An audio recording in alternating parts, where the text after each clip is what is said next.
Right. I think that works. Let me know if it doesn't in the chat. I've deliberately put on captions because last time we had some audio issues. But hello. I'm going to do that awkward thing where I'm just going to check everything works. Because this is like a brand new thing for me to do. So I don't know if it is working or... Oh, yeah, it's come up there. A little bit of lag on that front. Great. Hi everyone, welcome back. Welcome if you're here first time as well. My name is Fiona, she, her pronouns, and here's something different, hopefully. So I did a bit of testing a couple of weeks ago on Twitch, where I would sort of read out some quick starts, like a little test, essentially, because I don't know if you're like me. So I run 2 podcasts which are about role-playing games in general, and the problem I have is that I've got loads of role-playing games. Oh, it's like board games, everywhere, right? But the problem is I just don't read them, and I'm using this a bit as an accountability thing. I can see girls run these worlds in the chat, and they're like, "Uh-oh, they are here. They're going to watch me do this." But I thought, why not do a couple of streams, getting used to it, getting used to YouTube as well as Twitch, doing some bits and pieces, and you can join me for the ride about learning something new, a different game mechanic, etc. So thank you so much if you've joined us so far.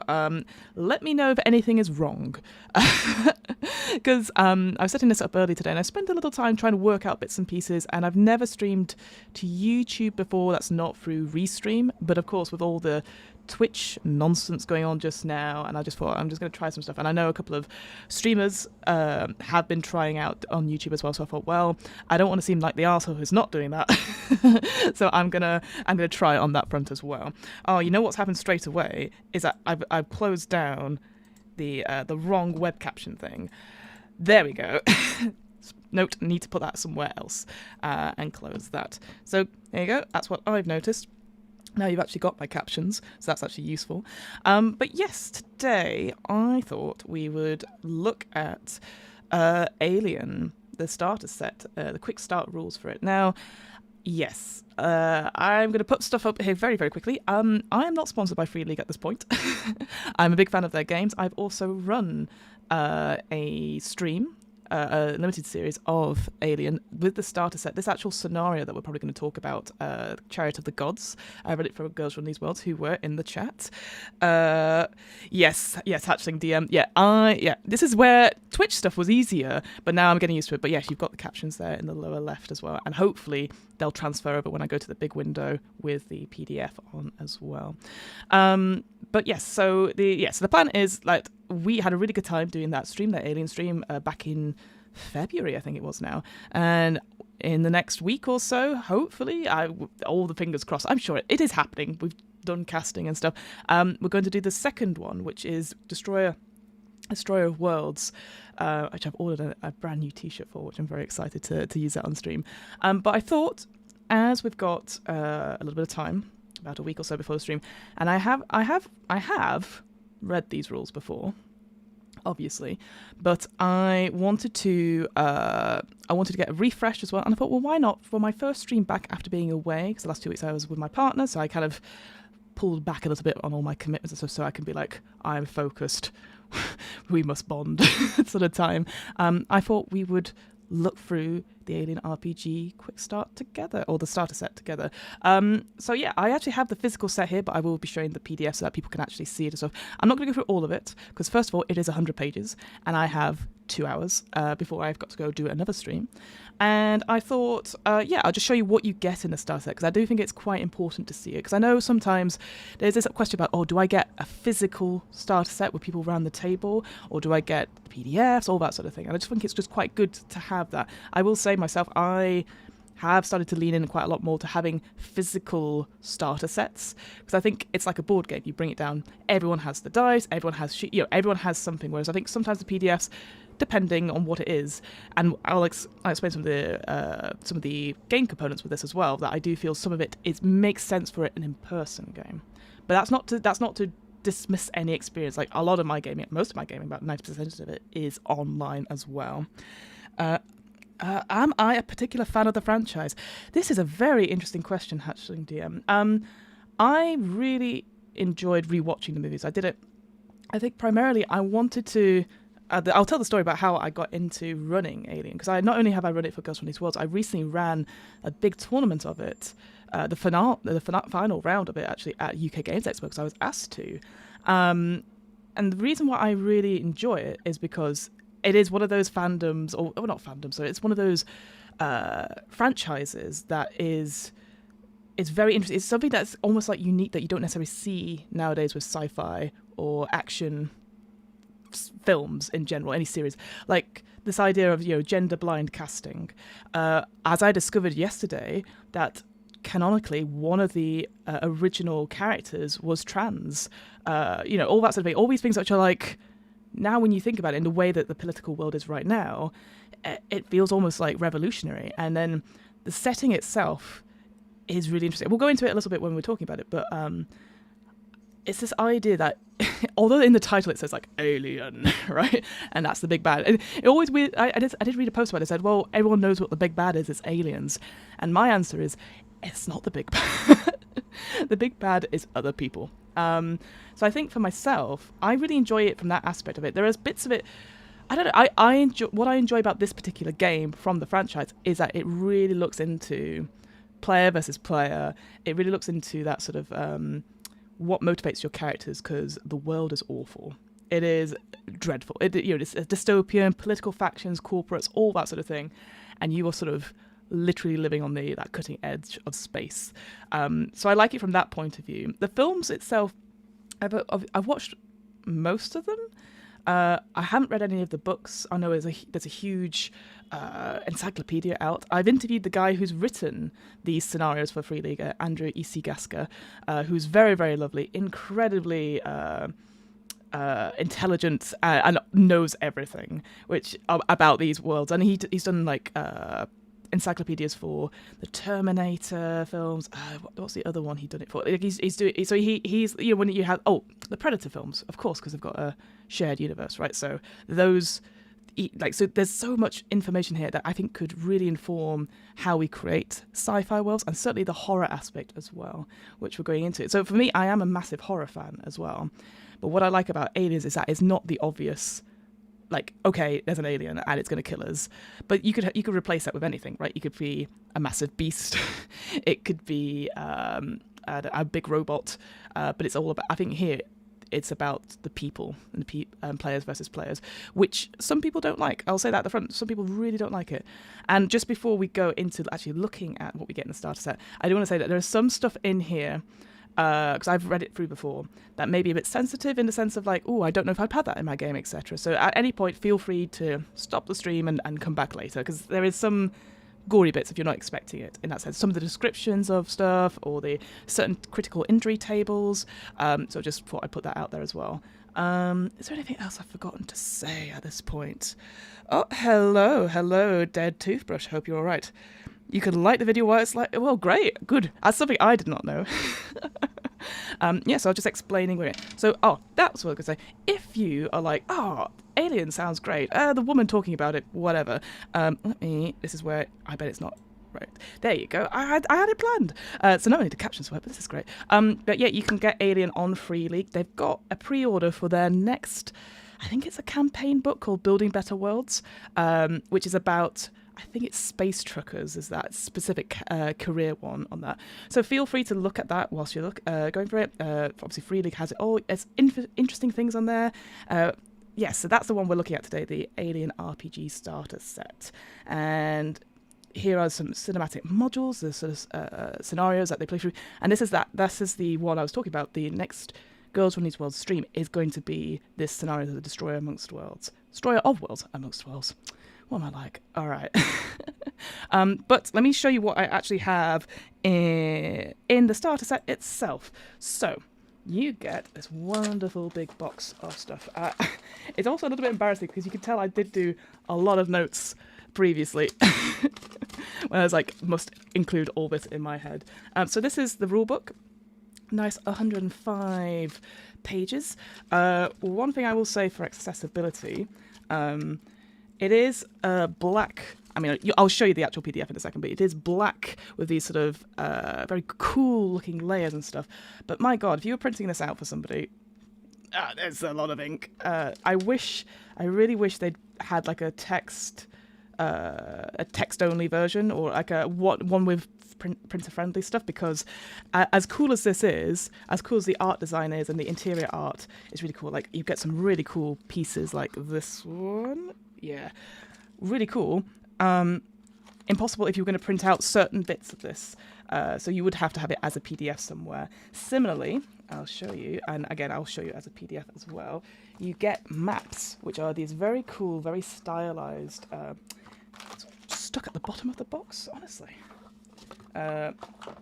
Very big. It's about, I think it's is it A0? Or it's definitely A something. And you can't see it at all, but you see it's on this sort of green and black, quite many, and the idea is that you would use this in the scenario, in the table in front of you. You've got a star system on the back as well, which is the sort of known universe in the alien universe. Very lovely, but at the same time, if you're printing this out, bit difficult, right?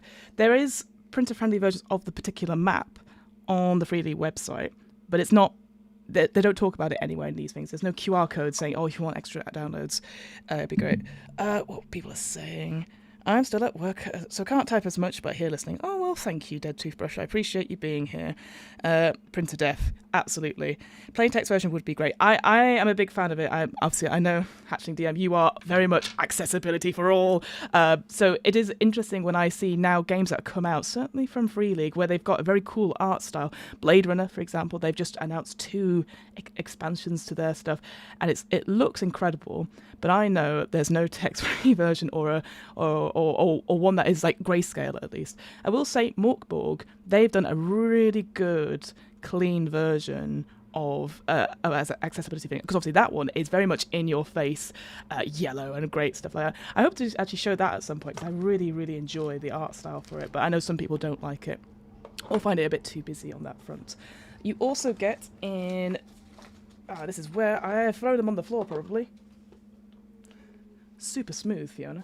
You also get the character sheets as well, which I again will show you as a PDF. But it's in the other box. No, they've gone walkabout. What's great about those character sheets is that on one side you have all the background stuff, and it shows you what talents that sort of your feats are. Specifically what it is, but you don't have to look them up in the book, which is really good. And then on the other side, it is all the stats and stuff, which again, I'll show you in a second. But my problem is with that, again, they've got the black and green text, and they are, I don't know what it is with pre-generated character sheets.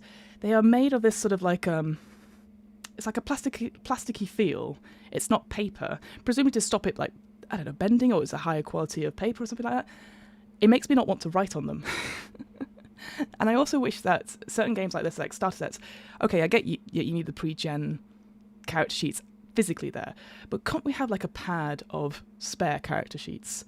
Certainly in scenarios like this in Alien, where it's very likely you're going to be running through many characters. Again, we'll get to that in a second. It makes sense that you would have spare character sheets on hand to give to people, so a little pad of maybe 20 character sheets spare. Especially with starter sets like this, I would assume that you're definitely going to play it through at least once. But then what if you want to take those characters onto something else, or what if you wouldn't be running it for at a gaming cafe? I wish there has a bit more lease of life of these starter sets, and that goes for all starter sets, by the way, and not just...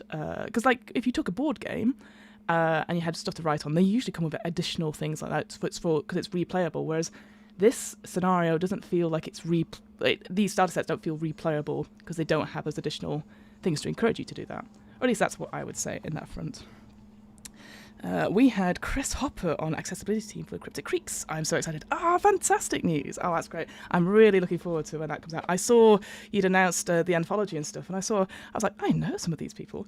Oh, that's very exciting. So yeah, congrats on that, Rich.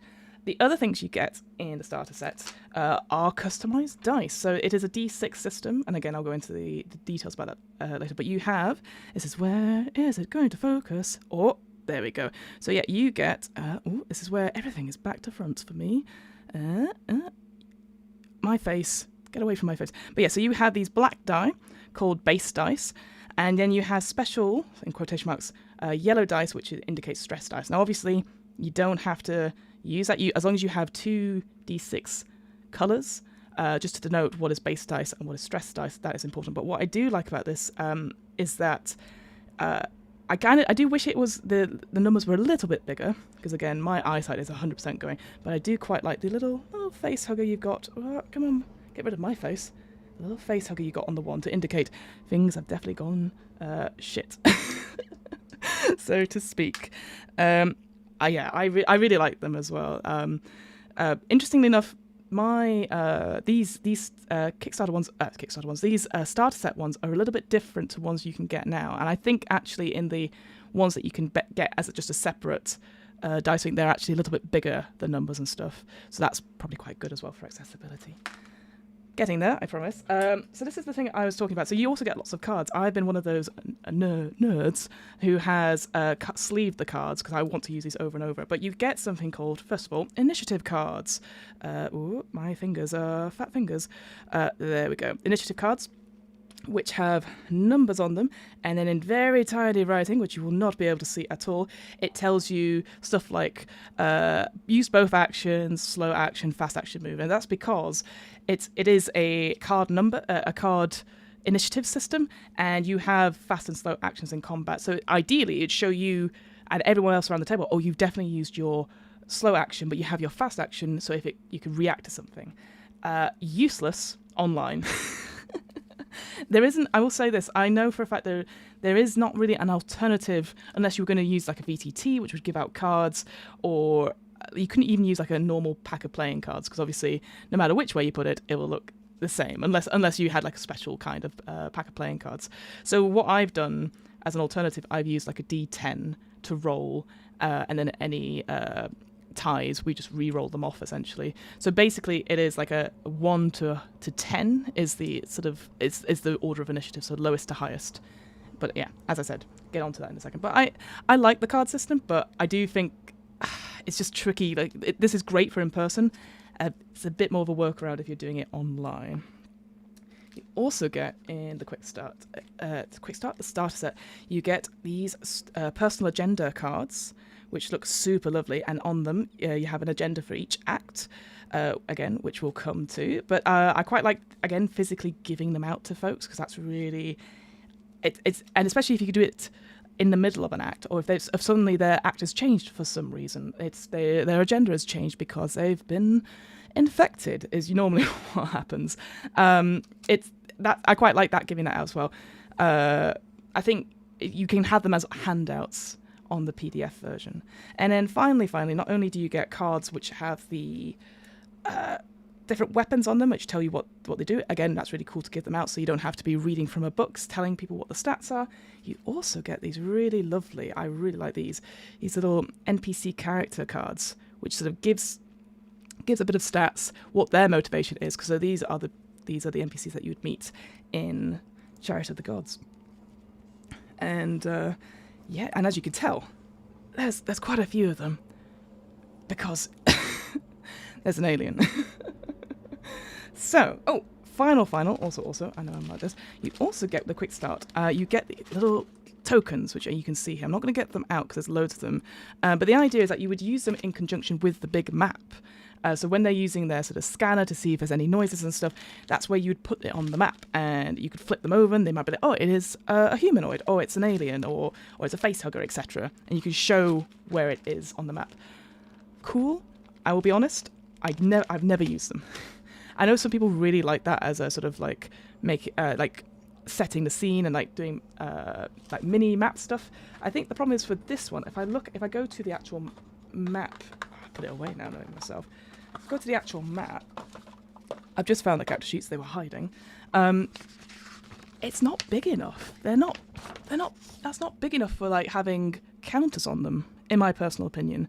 So you have to print it out, make it bigger, use up a lot of ink, and then use the tokens, I think, if you're going to make it worth your while.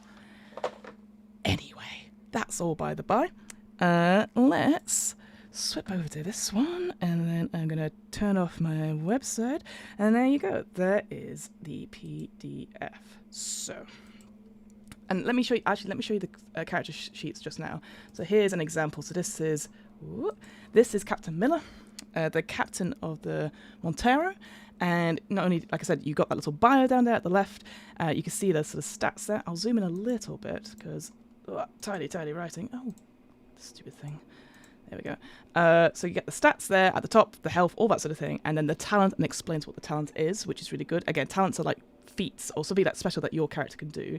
And then on the other side of the page, that is the actual character sheet. No, don't panic is what I would tell. Do not panic at all. Everything is there what you need to do. You can get grayscale or printer-friendly versions of the character sheet on the Free League website, but again, it doesn't tell you where in the box, which is always a bit irritating. Also, you'll know, again, just because I've played through it, so this is why I'm a bit like, you should notice this. If I go up to health is very interesting in this game. Again, I'll explain it in more detail later, but health here is 4. So this person only has 4, but it's not mentioned on this character sheet at all. So I think that's a bit of a miss on that front, because like you think, oh, I could take several hits from these aliens, and in actual fact, you probably can't. So that's just something I'd noticed just to not look out for. But that's all by the by. I'm going to take a quick drink, and then we'll get into looking at the rule books. At any point, folks, please feel free to put questions in the chat, or if you see anything or anything like that, just give it a whirl, see how we're doing. All right, so first of all, what a great cover. It feels very iconic now, but I remember when this first came out, you're like, oh, wow, look at that, incredible. I kind of hope, and I know Free League does do like these images as backgrounds and stuff, but God, I would love this as a poster. It just feels so cinematic, you know. And actually, quite a lot of these images, these sort of faceplates, you're like, it is of very iconic bits of like from films and stuff, which I quite like on that front. But yeah, so that's the first page is of Art Thomas, who is obviously the CEO of Free League. I believe this is their first IP RPG. Obviously, they had. Oh, this is where I'm going to get it wrong. They had Forbidden Lands, which I believe is an IP person as well. But this is like when this got announced, that the fact that Free League, a European RPG company, had the rights to an alien RPG. It was kind of like, what? That's insane. Because I guess I don't know about yourselves in the chat, but it's interesting to think that Free League back then, because they were not an unknown thing, but they were just, you know, another company in Europe that was doing it. This was their sort of first foray into doing something that was so big that people had heard of. They're like, oh my God, an alien RPG? That sounds incredible. And then getting on Andrew E.C. Gasker, who is well known certainly at Fox Studios and all that sort of thing, to do these encyclopedias. They're like, oh, it has, you know, I don't want to say credibility behind it, but it has the knowledge behind it. It's not people making up stuff. They're actually getting stuff from the universe and this franchise, and they're making it into a game, which is very exciting on that front. It's symmetry too. Absolutely, looking at this image. Very, very cool. Yes. So, but you can already see, I've zoomed in quite a bit, but the writing, whilst I appreciate that is probably the font that was used, it's just like, oh God. There's different fonts used throughout this book, I seem to remember as well. Look how tiny that playtesting and feedback writing is. Oh, gosh, my eyes. Anyway. What do I know about game design? Absolutely nothing. I just know I'm an old lady. That's all I know from that front. So, we have, here's like the table of contents. I believe there is there only 5? I guess it is so there's only 5 chapters. The biggest chapter, and certainly in the core rule book, the biggest chapter is chapter 1, which is all about the setting and talking about the different territories and the different sort of political feels and textures. Because this is the thing, Alien is a political game. I don't care who says otherwise. The idea that you have these big corporate governments are fighting against each other, certainly in Destroyer of Worlds, it's that to me is what's I find interesting. I do really enjoy those politically tense games, those sort of conflict in the backgrounds, and you're just having to survive and deal with stuff. I think that's just really interesting, and interesting to explore it, as well as then going, there's also an alien. I think we'll go into it. We'll look at it very briefly. I do want to go on to sort of like role-playing Alien and the Mother, because I do think it gives some good advice and the different game modes and stuff. But just to say, those first two bits there, the frontier life and careers of the frontier, we'll go into it a little bit, but I recommend just checking it out yourselves because there's a lot in there, and it can feel overwhelming if you're just brand new to the franchise in general, or if you're not sure if this is for you. So just to keep you on that front as well. Then you have character creation, or at least your character. That's the stuff that's interesting about it. There's not actually a character creation way to do it in this book. It's in the core book, and that makes sense because it's starter set stuff.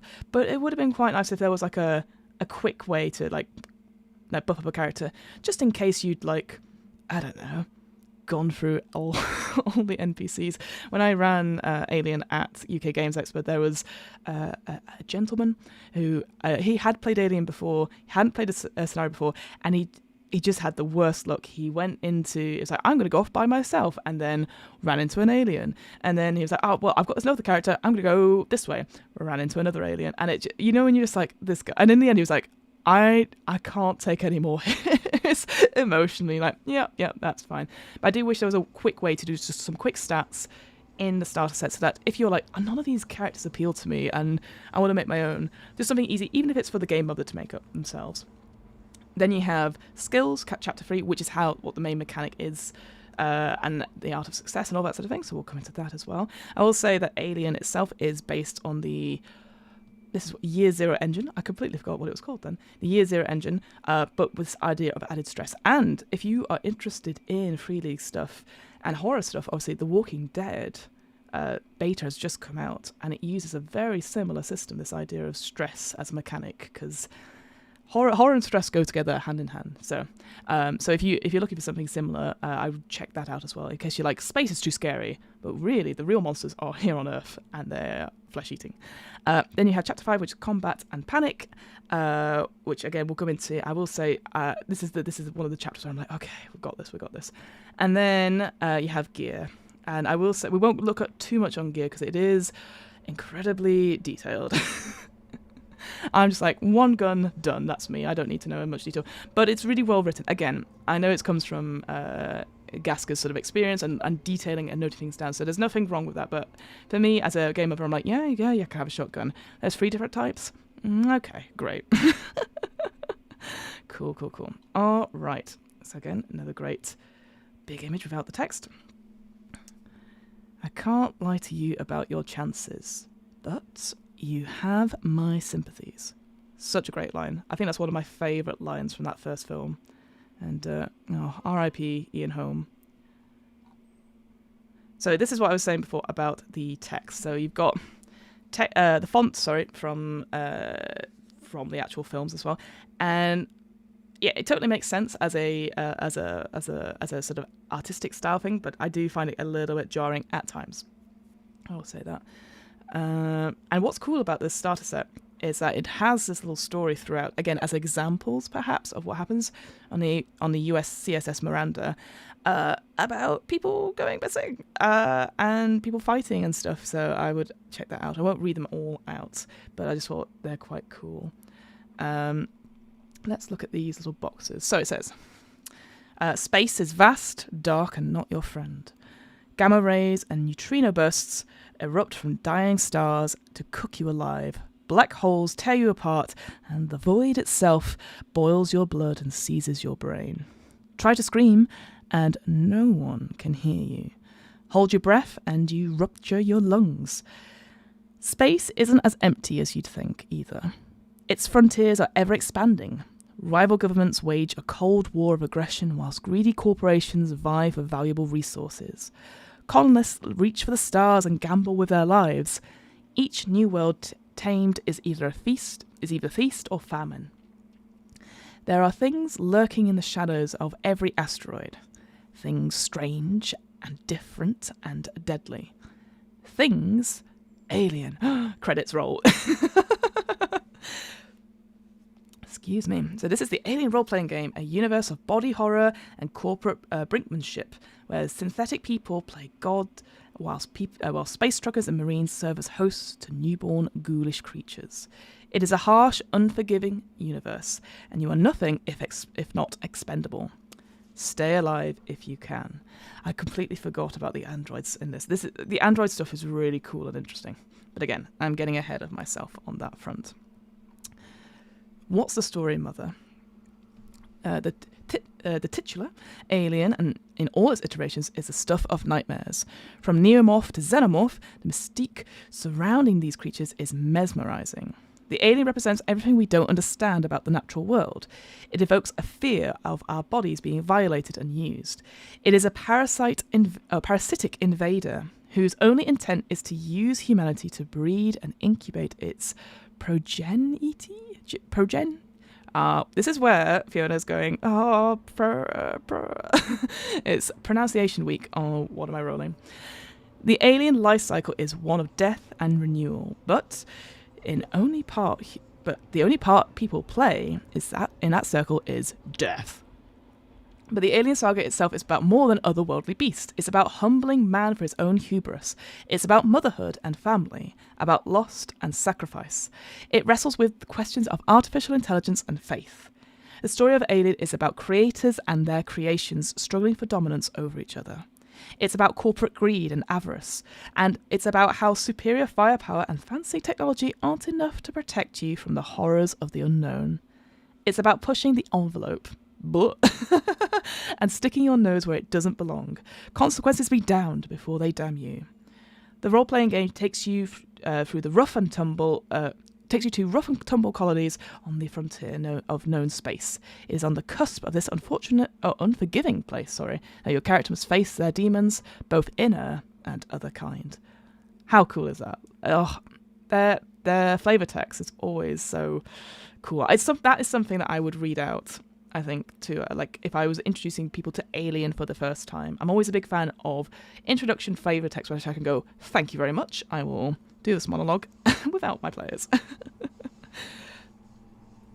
So, here we go. So I am going to zoom out a little tiny bit, just so I want to check a few things. Look at that artwork. The artwork behind it is incredible. So I totally understand why they've not done a text-free version, but cool. So I'm going to read through the Frontier Lives. I think this is important, so I'll go through it a little bit, but not too much detail, because I don't want to. Again, it is something you can read in your own time, but just to get a flavour of what kind of games you can play with this. So the Frontier begins on the leading edge of the Outer Veil. You know what I haven't showed? I haven't showed you the maps on this. So sorry, take that back. So this is the example. So that big map here, the stars of the middle heavens, that is what is on the back of that fold-out map I've got. Incredible, right? It looks incredible. It's incredibly detailed. I'm going to zoom in, enhance, and turn over to panning. So it is incredibly well detailed. So you could easily use this on a VTT for sure. I'm trying to find where we were for the game. It's down at the bottom somewhere, but there is the place they were looking for in this scenario is Anchor Point, and they were off in deep space, so it's somewhere down here somewhere. But I'm not going to look for it too far, because that's really boring watching me trying to work out where things are. But I just thought I'd just show you the map. It's incredibly well detailed. It's very, very beautiful. And then if I flip over to the other map. So there you go. This is the one we actually used in the Ghost Running World streams. And again, have to enhance quite a little bit to see all the details and stuff. And they have, again, it looks very cool, this background. Again, it looks like a flickering screen, right? Having that sort of the style of the films of of their computers and stuff. Absolutely bollocks for printing. And yeah, even if I had those tokens to put on a VTT there, I don't know. Just things to think about. Anyway, back to the Frontier, whilst I take a cup of tea. Okay, so the Frontier begins on the leading edge of the Outer Veil. It crosses through the outer rim of known territories and stretches off into deep space. Classic. There we go. A little bit bigger so folks can see it. Located between the core systems and the outer rim, the Outer Veil is a vast region of space that is abundantly rich in mineral resources. The outer rim is... Oh, that's a rogue capitalized either. Extensively colonized, and sorry, my brain just went then. Colonial Navy operates there. Past the Outer Rim is anyone's guess. Maybe they just capitalize all their eyes. That's random. And that the thrill of the unknown is what draws pioneers here. Settlers have likened the sometimes lawless frontier to the Old West of the United States. Here, life is harsh and cheap. On many worlds, atmospheric processes have been brought in to convert the air to something passably breathable. The majority of settlers here are prospectors, entrepreneurs, farmers, and homesteaders. Mining worlds refine ores and fuel, whilst agri and aquatic worlds harvest food and algae. Space stations such as Anchor Point, see, I'm not, I'm like, I said that earlier, serve as a neutral staging ground for expeditions into deep space. Neighbouring colonies don't always get along, and armed conflicts over stakes and claims are not uncommon, often requiring the Colonial Marines to step in and restore order. And I think that is what the draw is to Aliens, in part, is that you could play a Colonial Marine who is having to deal with something that they can't necessarily kill. That is one appeal, for sure.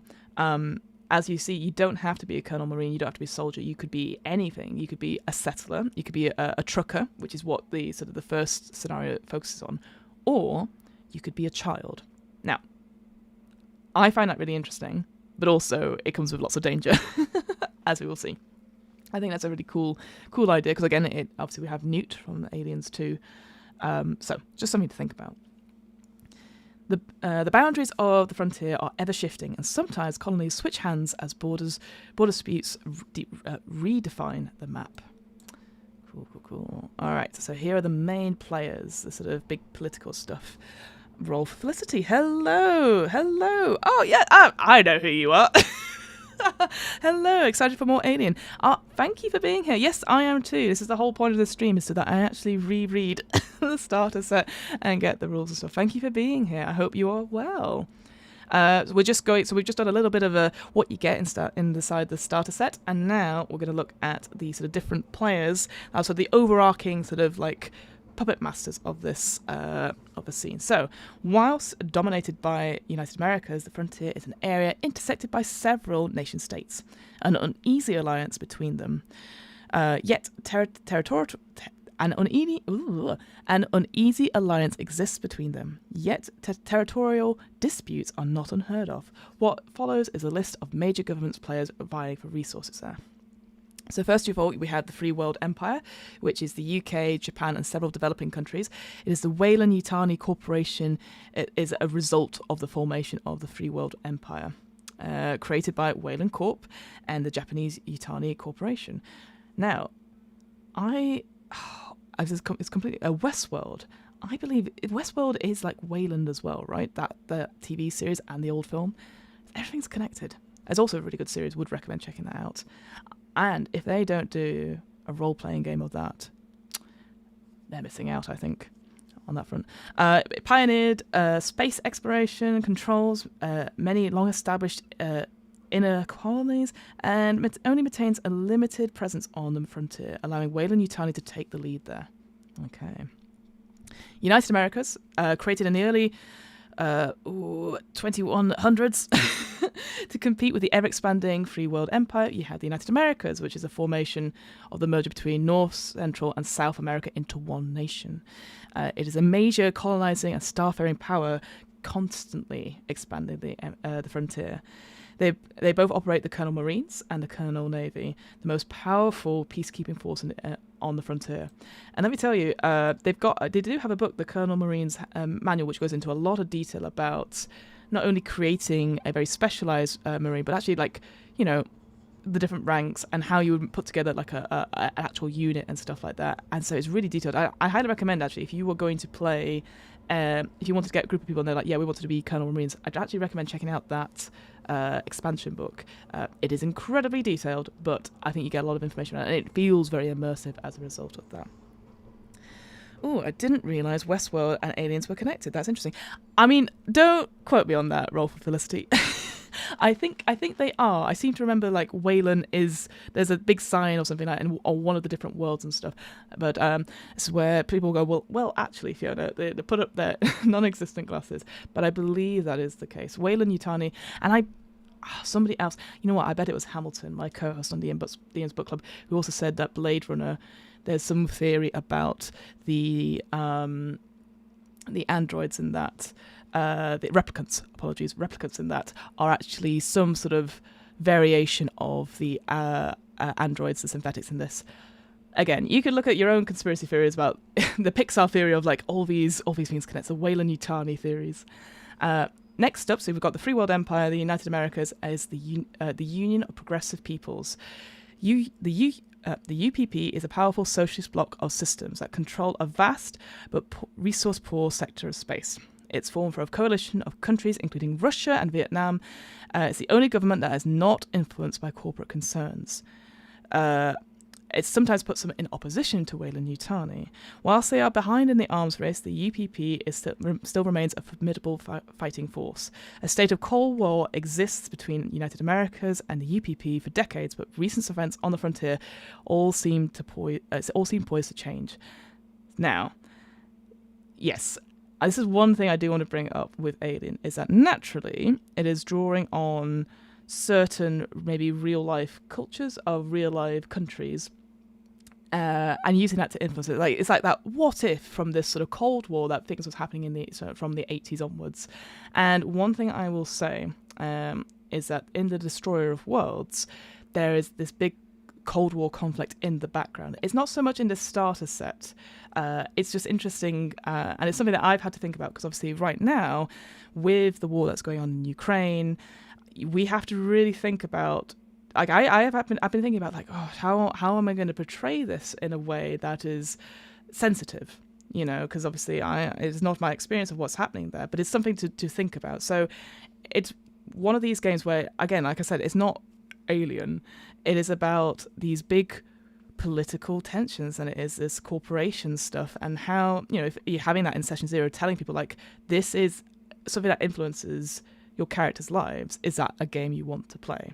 Because most people use role-playing games to get away from that. They just want to fight a big alien. So, but I do think there is value in reading that book. We have to treat these things sensitively. So I just thought I'd bring that up right now because I know it's definitely, when you go into the core rule book and you're reading like the big timeline, I think there's a timeline here actually, and you can see the stuff there. It's just something to consider because I know right now, it's, even though it's been over a year since the war started, it is just something to consider. So I just thought I'd let people know about that.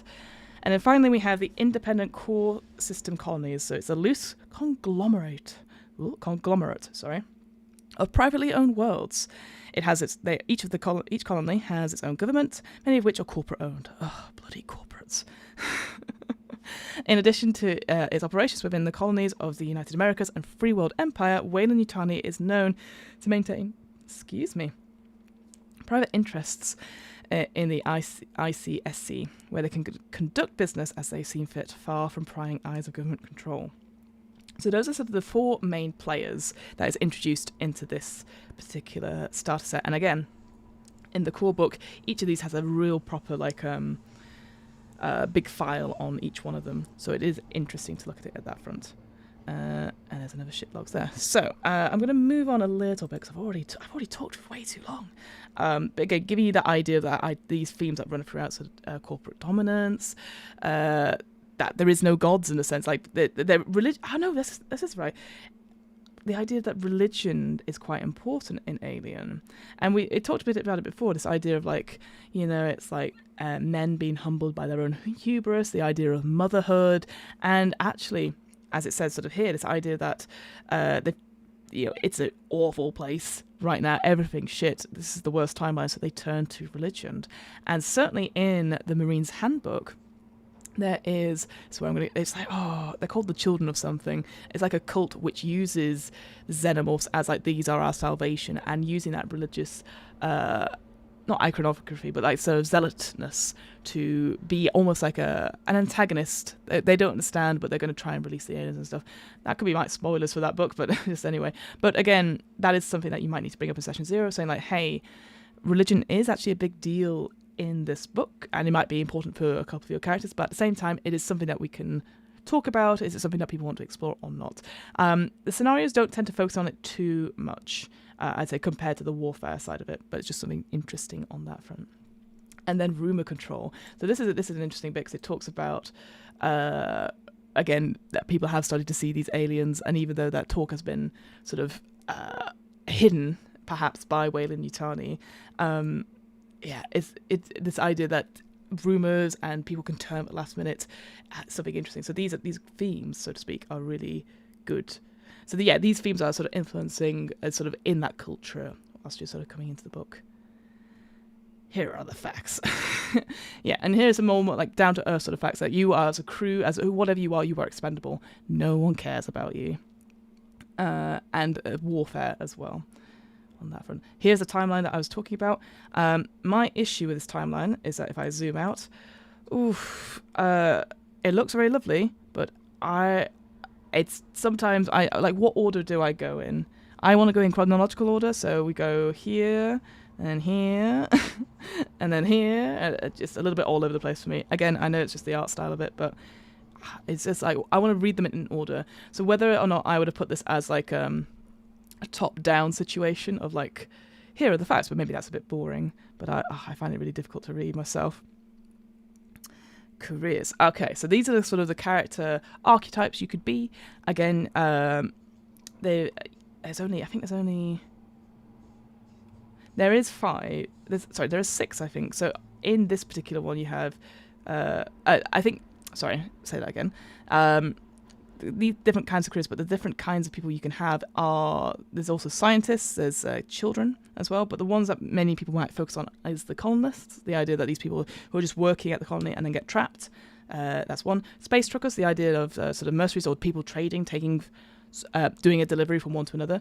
Colonel Marines, again, that is, like I said, that is sort of the more iconic sort of alien that front. And then company reps, you could be part of Weyland-Yutani. I really like that. This idea you're playing very, the company man, a very morally ambiguous person. Are you caring more about your own skin rather than like the job, all that sort of thing? I think there's a lot of fun to be played around through there. Cool. All right, I'm going to move on to role-playing aliens. So obviously, I know quite a lot of RPGs have these sort of sections of, reading through how do you role play, what some advice for the game mother, etc. Love the fact you're called the game mother. I've said this before, I'm a massive fan of having names for the person that runs the game, whether it is the keeper, master of ceremonies, or anything like that. It makes it feel a bit special. I know not all games do it, but I just really like that. I think in Inspire Hours, it's the Grail Guide, I believe it is. So good job, Rich, if you're still listening. I really like that. Great. So I'm going to move on. So here's the cool thing about Alien. And I don't know any other game that does it. I think maybe Blade Runner probably does it because it maybe is just a Free League thing. But you have 2 of these different game modes. You have cinematic play, which is like a dramatic arc. It's designed to be done in a single session. I think that's in quotation marks, definitely a couple of sessions. But it's like high stakes, fast, brutal play. Conflict between players is likely, and you're not all expected to survive. This is it's what they're putting out. That's what they're calling their sort of modules, is cinematic modules. It's very different to campaign play, which is something that's designed to be longer play with the same cast of characters. It's less likely you will die, but it can also be deadly and stuff. So that it's basically a way to upgrade and have them go on several missions. So again, that's where the Colonel Marines come in, that they're being deployed to different planets to sort out any issues there. Same for the space truckers as well. That there's a reason rather than just a one-off Here's a Day in the Life of, which was more cinematic play, which I quite like. So yeah, it says there, core rulebook supports 3 different kinds. That's it. The core rulebook supports 3 different campaign frameworks. So you're either all space truckers, you're either all Colonel Marines, or you're all frontier colonists, which is really great. And that is why they're doing those expansion books. So that beyond Building Better Worlds, that is the new Frontier Colonist expansion book. There you go. I mean, space truckers is coming out. That's exciting. Game Mother is very fun. I think so. Man, imagine all the shirts you can get that on. You know, it's like, was it? You know that something's wrong when the DM smiles, like the Game Mother smiles. Like, I don't know. Key themes. So I've sort of gone on about this before, but yeah, instantly space horror, sci-fi action, and a sense of wonder. I think that last one definitely needs emphasizing quite a bit. This idea that these worlds that you're exploring, these worlds that you're describing, they're unlike anything you have seen before, and they're incomprehensible. Like, you see a creature that just bursts out of your friend's stomach. You can see, like, the way, you open a door onto a huge factory floor which is covered in these eggs, and it's on a grand scale. It's idea of just like, it's like, I'm very bad at doing visual stuff myself, but the idea of like, oh my god, it's overwhelming, and it's almost creepily, disgustingly awe-inspiring or beautiful. Like it says there at the end, it says, like, many alien stories grapple with questions of humanity's creation, destiny, and the place in the universe. Oh, love that. Love it, love it, love it. Yes. Oh, you see, I could go through a whole game without doing combat as a result of that. Yep, so we've talked about the character sheets before. We've got, in this box set, we've got 5 filled-in character sheets, which are here. And again, I've sort of gone through that a little bit, but just so you know. But yeah, that's the one thing I wish this game had, was a quick start, create characters, or like how to bring someone to life if you don't have their character sheet. All right, let's talk, guys, about the dice. They've talked about this before. Yeah, we've done all this. What is a role-playing game? Hopefully, if you're here, you know what it is. But if not, read this bit.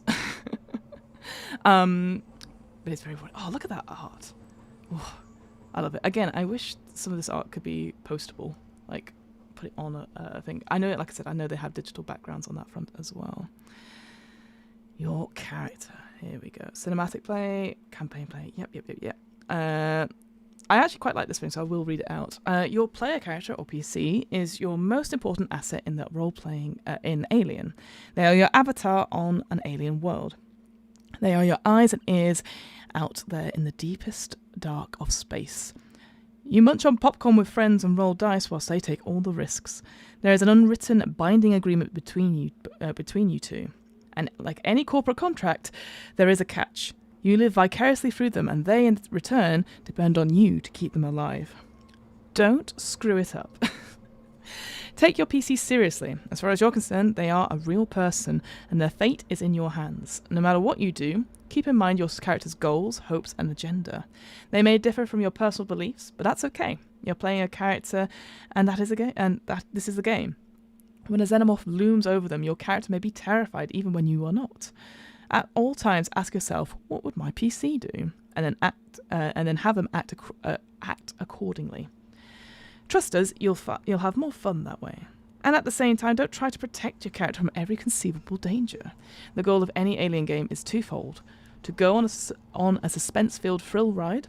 Ooh, try saying that when you've drunk too much tea. And create a damn good story. For that to happen, you need to roll the dice, figuratively and literally. You need to take risks. Love that. I think that's so good. And I think that goes for every character you have in a role-playing game, that they are you. They are an avatar of you, so don't disrespect them. Don't treat them like they're nothing, which I know sounds silly. I think anyone that listens to my podcast or watches anything that I do, I got you. You're not one of those silly role players. Not one of those ones. Cool. So core concepts. So looking at the character sheet. Okay, let's tell you what. We'll look at Captain Miller's character sheet. So we'll do a little bit of comparison back and forth. So your character will have 4 attributes that indicate your basic physical and mental capacities rated on a scale between 1 to 5.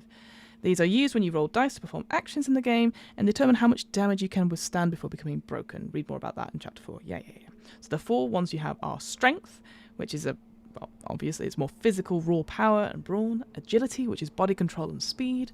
Wits, which is sensory perception and intelligence. And empathy, which is your personal charisma and ability to manipulate others.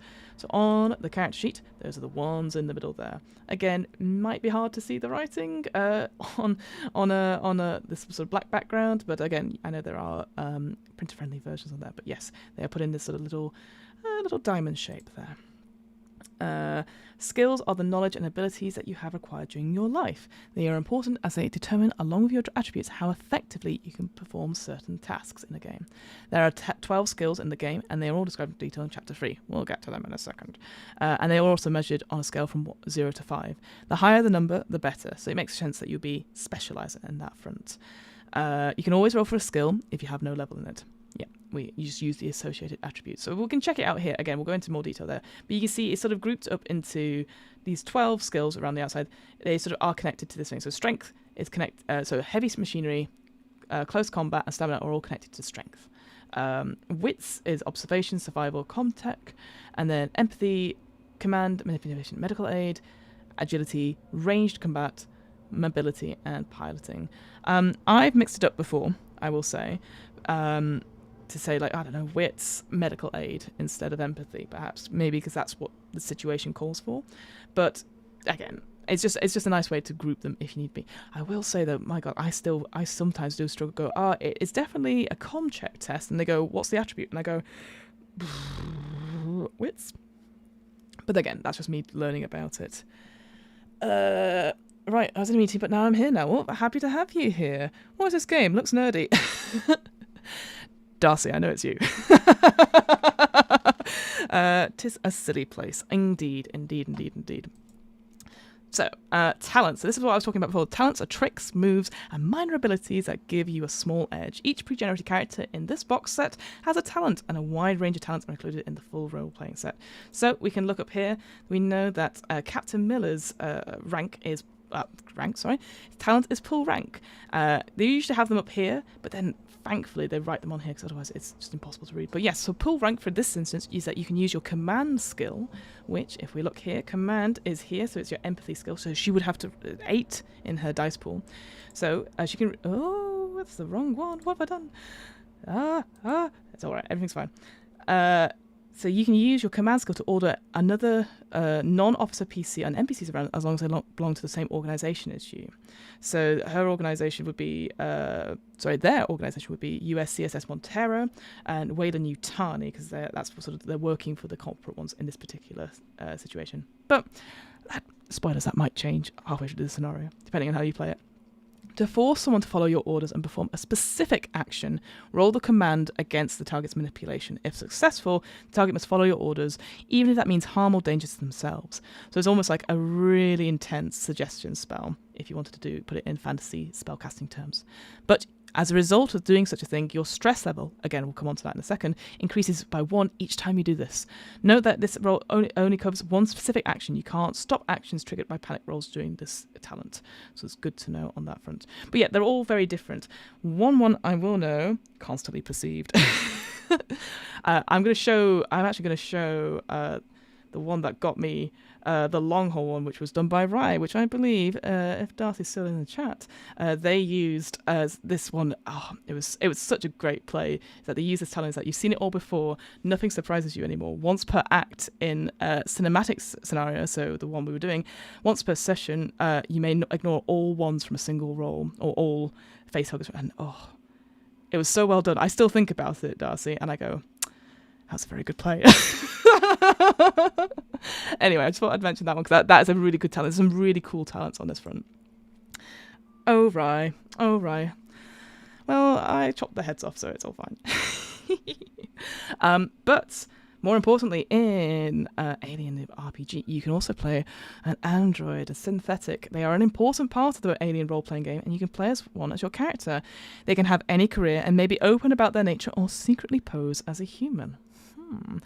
Rules-wise, they work a little bit differently, and this is what's really cool about it, is that they have a different set of skills, but it does advise you that if you're hiding the fact you're an android, you still have to play by the humans' rules until you're discovered, which I love. It might take a little bit of processing power if you are new to the game or if you're new to role-playing in general.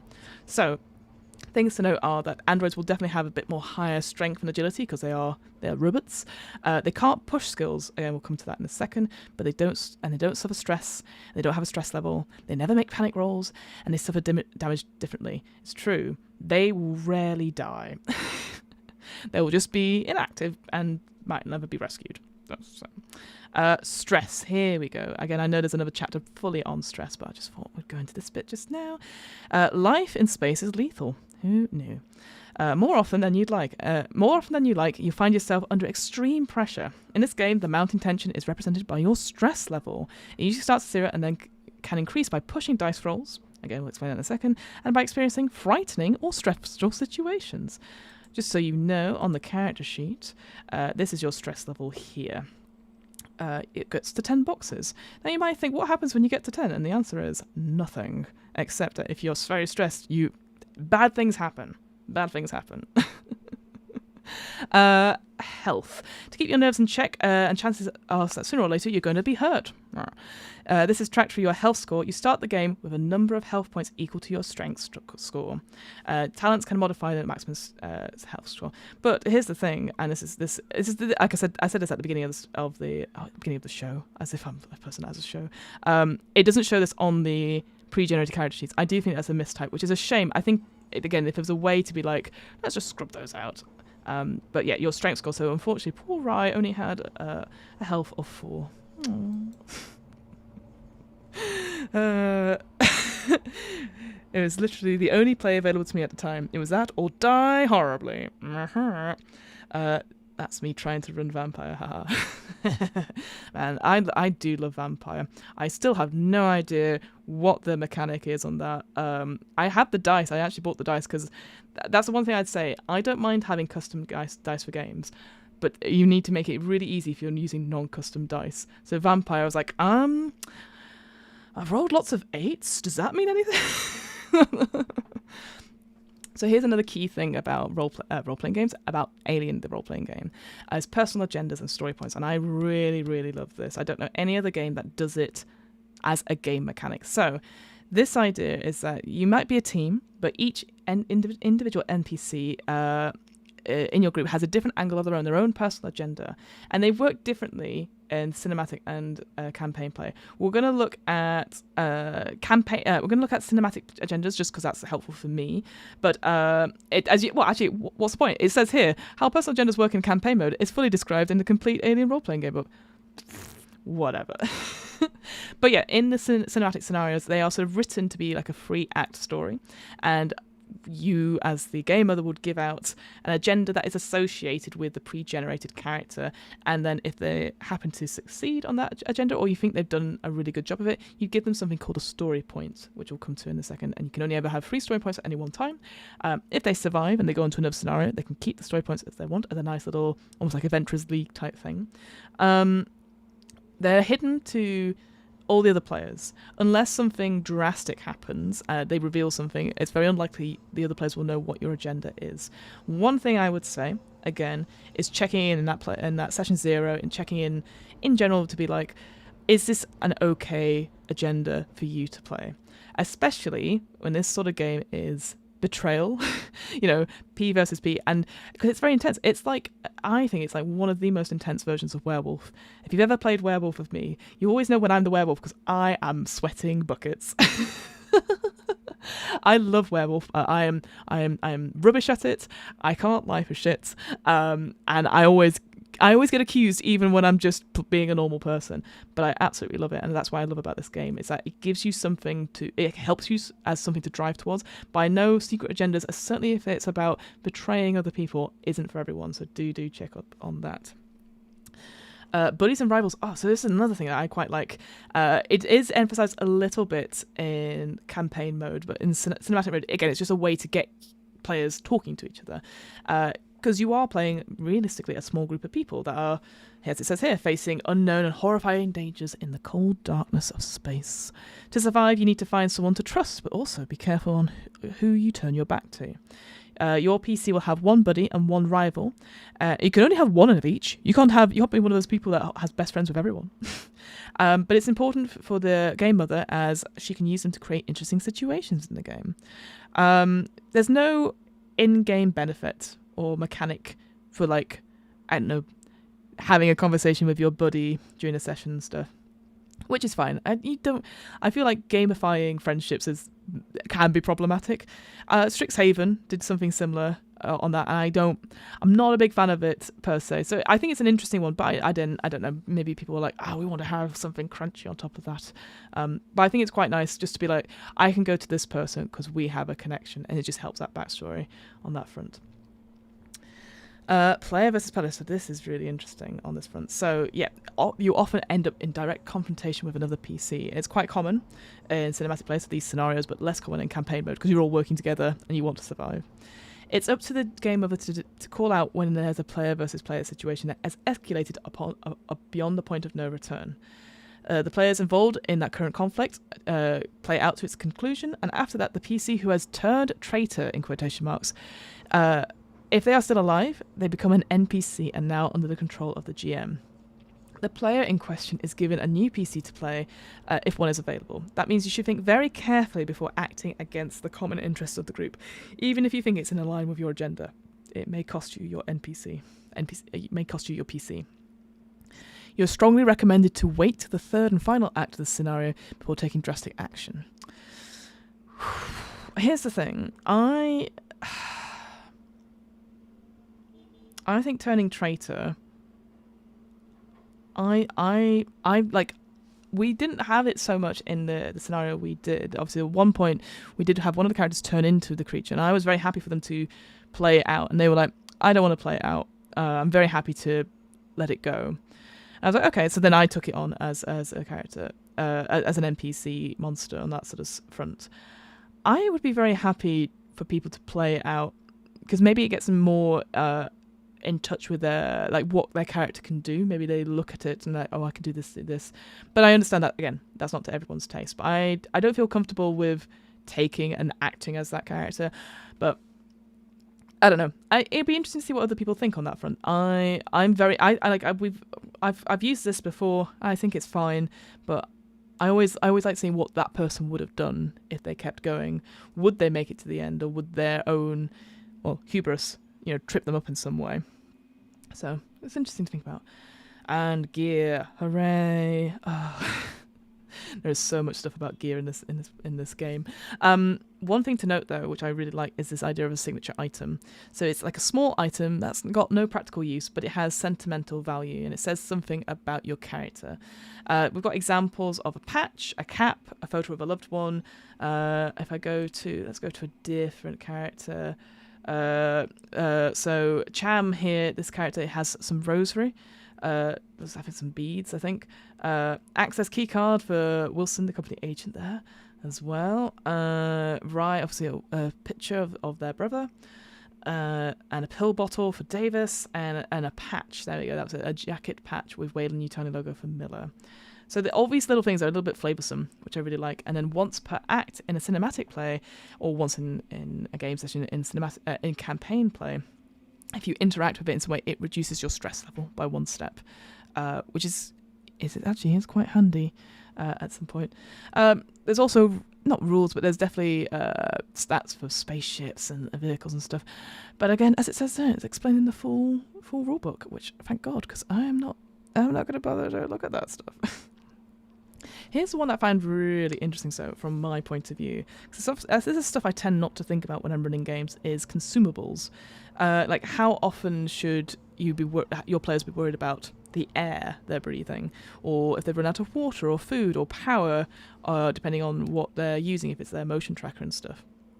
So here's an example of, like, when you should check for them every turn. And what's interesting is, so each of these things will have like a level up to, I think, 5. And when you ask them to do a supply roll check, say for the air, you'd roll that many d6s, and then if they get a 1, it means their level decreases. And I felt that was really effective, actually, in the starter set scenario we ran, because it suddenly it got very tense very quickly when people rolled lots of ones and they're like, well, they've used up all their air, and it just made sense that actually suddenly this is quite an important thing. So I 100% would use the consumable air supply check if you're doing lots of stuff out in space. Food and water might be a little bit different depending on the scenario you're running. Power, again, is used for the gear mostly. So those are ones to think about. It's going to say it all here, isn't it? You could also do it by group consumables as well, but yeah, it depends on what you're doing. Encumbrance, I'm going to quickly talk about this because I do think it is bloody boring. No, this is talking about the food stuff. But encumbrance, it's over here. Basically, you can carry as regular size items equal to double your strength rating. So if we looked at, what have we got here? Strength rating for Miller here is 4, so she could carry 8. Can carry 8 regular size items. Basically, this is where you'd put it. What they do say you can do is that if you've got smaller items, you can double up on a particular line, essentially. And then if you've got heavy, that counts as 2, so you'd have to incorporate 2 slots, essentially. Boring. I don't care. I don't know. I feel like players should be able to suss what is being silly. If I don't mind if they're carrying all the weapons, it's fine. But at the same time, are they carrying all the ammo, all that sort of thing? I find some of that really I don't know. I find that really hard to keep track of because I'd rather make it cinematic in that sense. But each to their own. People love counting how many arrows they've got in their quiver, and you could put food and water in there as well. Not gonna do that. Don't bother with that. Skills. Okay, we're gonna quickly go through the skills in general. We've kind of talked about it before, but most importantly, here is the main mechanics. And the most important thing on page 33 in the quick start is that if you're going to use a skill, you've got to describe what your character's doing, and then you're going to add your skill level to your score in the attribute together. So your attribute and your skill level together. So let's say we're going to do combat. So that's going to be a close combat check. You're fighting somebody, but you don't have anything in combat, but you do have strength. So you would be so Captain Miller currently be rolling 4 dice, d6 in her pool. And if she has any stress dice, she would add these to the pool as well. So let's say she has 2 stress, because it's a very stressful situation. Somebody's up in their face. And so that would be 2 stress dice. So then she'd have those 2 yellow die from before, so the 4, so a total of 6. And then you roll the dice. For the action to succeed, you must roll at least 1 success. The game mother can say that you need 2 successes, 3 successes, depending on how dire the situation is. There's a thing about modifying the success level on that front. However, if on the stress die the face hugger symbol comes out, this leads to what is called a panic roll. I know it says read it on page 70, but I'm going to say what it is now.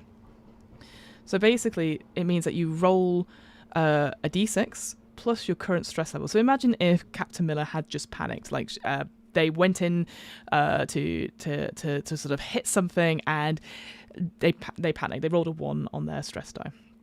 So they'd roll a d6, and their current stress level is +2. And then depending on what the result is, they will check off on that table to see what happens. What I will say from past experience is that anything below 1 to 6 is fine. Just. Anything below a 10 is bad, but you don't lose your action. An 11 plus, you lose your action, and it's replaced by the effect on the table. And it's great. I love it. So remember before we were saying your stress level, you have 10 boxes. What happens when you get to 10? Well, nothing. Nothing happens then and there. But if you roll a stress, it's going to be a +10 to whatever your d6 is, and that could be incredibly bad. It's you're going to lose your action, whatever you're doing. So, I really like that. The art of failure. So if you don't roll any successes, but you don't roll any failures, it means you've just not been able to succeed at this particular time. But you should always make the story go forward. I mean, we've talked about this in role-playing games before. We should always move the story forward in some way. Maybe that they say if they're trying to do a comm check to open or hack a door, and they don't roll any successes, it just takes longer to open the door. Maybe some guards appear around the corner as you just managed to open it. the GM, the game mother, does have the final say on it, but I'm always very happy for people to suggest what it is. And then you do have one last chance if you really want to succeed, which is called pushing the roll. They've got a nice little table here about pushing rolls and stuff, which is wonderful. I really like that. But means absolutely nothing to me who didn't do maths. But pushing the roll, if you're used to Call of Cthulhu, they use it in their system as well. But essentially, if you've rolled, even if you've rolled successes, so basically, you are desperate to succeed, you choose to push it, you grab any dice that doesn't show a success and roll them again. So it just means you get an extra chance to roll a 6. To do that, you need to increase your stress level by 1 and then include that stress in the new roll. So imagine there's been no successes in Captain Miller punching through using close combat, no failures either. And the player says, I want to push the roll, I really want to hit this person. So their stress level goes up from 2 to 3, and then with that strength of 4, they would actually roll, instead of 6 like last time, they would roll 7 dice, so 4 base dice and 3 stress dice as a result. But you can only push a roll once. You just have to deal with the consequences. You also can't push, sorry, say that again. You can push a roll only once. If you have rolled a failure on the stress dice, if you've rolled a facehugger on the dice, you can't push the roll. You also can't push death rolls, and on top of that, there are some talents that, depending on what you're doing, that could push it twice. That was a lot of garbage, but I'm remembering that now, so hopefully that's helpful. It's an interesting one because I think this sort of system really helps you describe what you're doing to really make the benefit of what your abilities are and what your skills are. So all freely games are you need to describe what you're doing in detail to help the game of the really pin down, rather than just asking, can I just do an empathy check? I think I'm a big fan of people asking questions like, I want to be able to do this, this, and this, rather than going, can I roll insight? Can I roll this? I know people are just used to doing that now, but make it immersive. As a player, try and make it as immersive as possible. It's hard. I still do it. I still ask for, I insight check that person. So we've done the stress level. Fine. And we've talked about panic as well. So I love this. Pushing dice rolls is a little like playing blackjack. It increases your chances of success, but if you push too hard, then you're going to suffer the consequences. These consequences are triggered by triggering panic and losing control of your character. And I said that before. If you roll a stress dice on a skill and one or more face hugger symbols come up, you cannot push the roll. Instead, you must immediately make a panic roll. It can cause your skilled roll to fail no matter how many successes you do. So yeah, it can completely negate it depending on what you get on that panic roll, which is great. There's also this little thing here. It says, if your action is firing a weapon with a limited magazine, rolling one or more facehugger means you empty the magazine in addition to making that panic roll. I always forget that.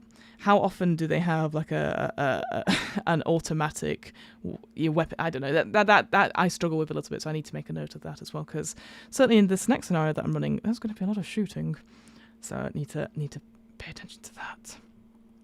But don't roll too often. A dice roll is a dramatic moment.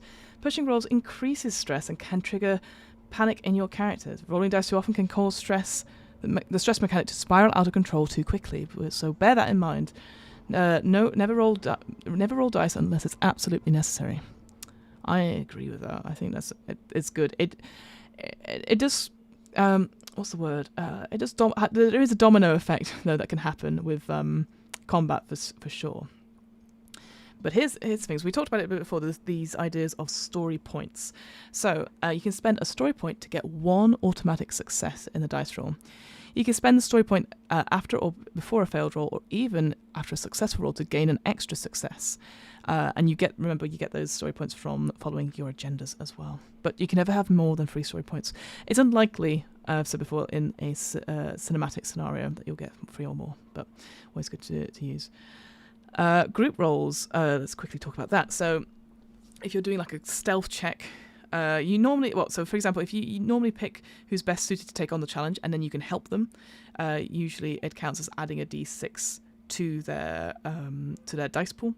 But I think I seem to remember, similar to like the luck mechanic in Call of Cthulhu, it is the lowest stealth person. If you're doing stealth, so the person with the lowest stealth has to roll. because they're most likely to muck up, so to speak. Modifications. So sometimes external factors will help the players succeed, and they will give them extra base dice to roll. So that sort of base dice, the black dice. Sometimes something can hamper it. This will give you fewer base dice. It's called modification. So again, this is up to the to game over to decide what this is, perhaps. And several modifications will add and take dice from them. So it can come from the difficulty of the action itself, the help from others, which we've said before, or gear. Sometimes gear will give you an extra couple of dice depending on how you're using it. Shooty. Indeed, that was one of these words. Shooty, killy. Stabby with the tail, right? So NPCs, this is just an interesting thing. They never push rolls. Thank goodness. I don't think I'd ever remember as a game over to push rolls. I'm very bad at I'm an NPC. I'm just going to stand here until somebody talks to me, and then I'll give them the information that they may need. So that's what I thought was. I always think that's funny. But yes, you don't have to. Well, you never push rolls. Sorry, but it's only for actions that can affect a PC directly. So combat mostly, or sneaking to avoid detection. Those are the sort of skills you'll get. Here's that difficulty table I was sort of talking about. So usually you'd want at least one success for when a player's rolling a skill. You want at least one success in that thing in their pool in order to succeed. Because otherwise, if there's no successes, then there's no need for them to roll. Perhaps, I don't know. Yeah, let's look at this help stuff. Yeah, it is a +1 modification. So yeah, you get a +1 base dice. For each person helping, but no more than 3.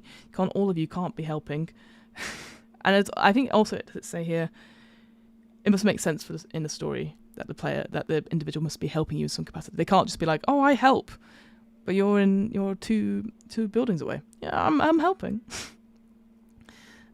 Opposed rolls. So again, this is probably very straightforward for those people who've done player versus player or other sort of opposed checks in RPGs, but sometimes you have to roll against something. So the one example I can give for the Alien Chariot of the Gods is that the ones I can think about, there was an opposed check between myself and the players, was when they got infected. There was an infection roll, virulence. I think that's how you pronounce it, where I would have to roll, depending on how they were infected, I would roll more dice. I had a level of dice, and then they would have to oppose it.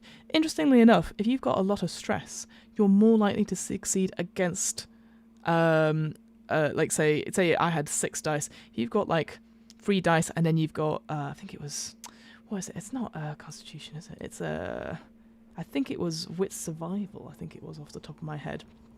You'd roll. Oh no, it was strength stamina versus my roll. And so if you've got a really good strength or stamina and then stress, you're actually quite likely to beat it. But you might not, which is also fun. But yeah, basically the person that rolls the most successes is the winner of the opposed test. So you can see here, oppose are common when you're using manipulate, perhaps, so that example of command versus manipulate from that talent, or using mobility to sneak, and somebody's trying to perceive you. Stamina versus stamina to determine the outcome of an arm wrestle. Wow, love that. And then here's some examples. So one thing that I find interesting, and it's something that I don't want to say forgot, but something you can do is that if you happen to get more successes in your role, you can use them you can spend them to do stunts. And so each of the 12 skills has extra stunts you can do. The main one, I would say, comes from close combat, where you can, for every extra success you do, you can inflict 1 more point of damage. That is the most important thing. I did find, however, there was somebody who did a nice big reference sheet, and it had all the skills, here are the stunts there. So I think I'm going to get that out and actually have there so that I can help the players more if they roll really well on, say, heavy machinery.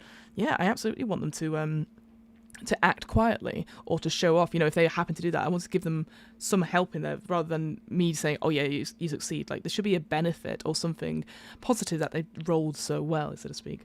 And that's on me as a game mother rather than the players having to remember all these things. But I will say, I feel like I kind of wish we have so many stunts. You have so many for close combat, like I said, 1 more point of damage, you outmaneuver an enemy, you knock or pull a weapon from them, they're knocked to the ground, you hold them in a grapple. I think I would just limit it to 3 options, 3 different stunt options, just because I can't remember any of this in the moment. That's why I forgot about it, so to speak. And also there's benefits for like having more successes at something than, say, piloting, which is like you show off. You gain a +1 modification to a later skill roll related to whatever you've done. It's like, oh, okay. That's compared to like you said. Look at these. How many you got here? 5 important ones for 5 different stunts for the close combat one. So there you go. There you go. I was right about that group stuff. Instead, only the PC with the lowest skill level rolls, and the result applies to the whole party. I remember this from reading it before. Wits observation. Ah, yes, the famous perception check. Everyone's wits observation. I would say as well, if you were running Alien as the game, trying to remember. I still struggle with it. Wits, I always vaguely remember, like, oh yeah, observation, comtech. Those are the ones that I most use in strength, close combat, etc. Agility, mobility is also quite fun to say. But sometimes I still forget what attributes go with what skill set. So just have a think about it. And same for the group observation. Have only one person rolling. Loads of people rolling is a nightmare, so to speak. Look, all the stuff you get, all the stunts you get for com check. It's like, that's 6 different things. But I don't know. Anyway, moving on. Oh, here we go. Manipulation. You can see there. It's a tricky one. Manipulation. Obviously, if folks have been reading the D&D Unearthed Arcana stuff recently, there's been a lot about charisma and persuasion and consent and how do you manipulate someone. So again, it's that sort of thing where if you are not a fan of being manipulated, whether by your teammates, whether by some alien virus, whether by some, say, you're an android and you're being hacked in some way, you have to have those conversations in session 0 and just make sure everyone's on board. For me, I know I like those sort of things. I enjoy that sort of gameplay. I think like, oh, it's really a really juicy storyline if I know about it in advance, because then otherwise it feels like I've been deceived and it just feels a bit icky from that front. So that's just my own thoughts on that. And yeah, I've got some negotiation stuff there. Medical. Let's move on because we don't want to look at skills too much. Right, combat, and panicking. Hooray! So, fight or flight? That's the big question now, isn't it? You may feel invincible tucked away behind your cozy character sheet, but your PC is out there on the line, and they're damn well mortal. Remember back in Chapter 2 where you were told not to get your character killed? Well, consider this your second warning. It's often better to run away and fight another day, assuming you're fast enough to escape whatever that thing is nipping at your heels.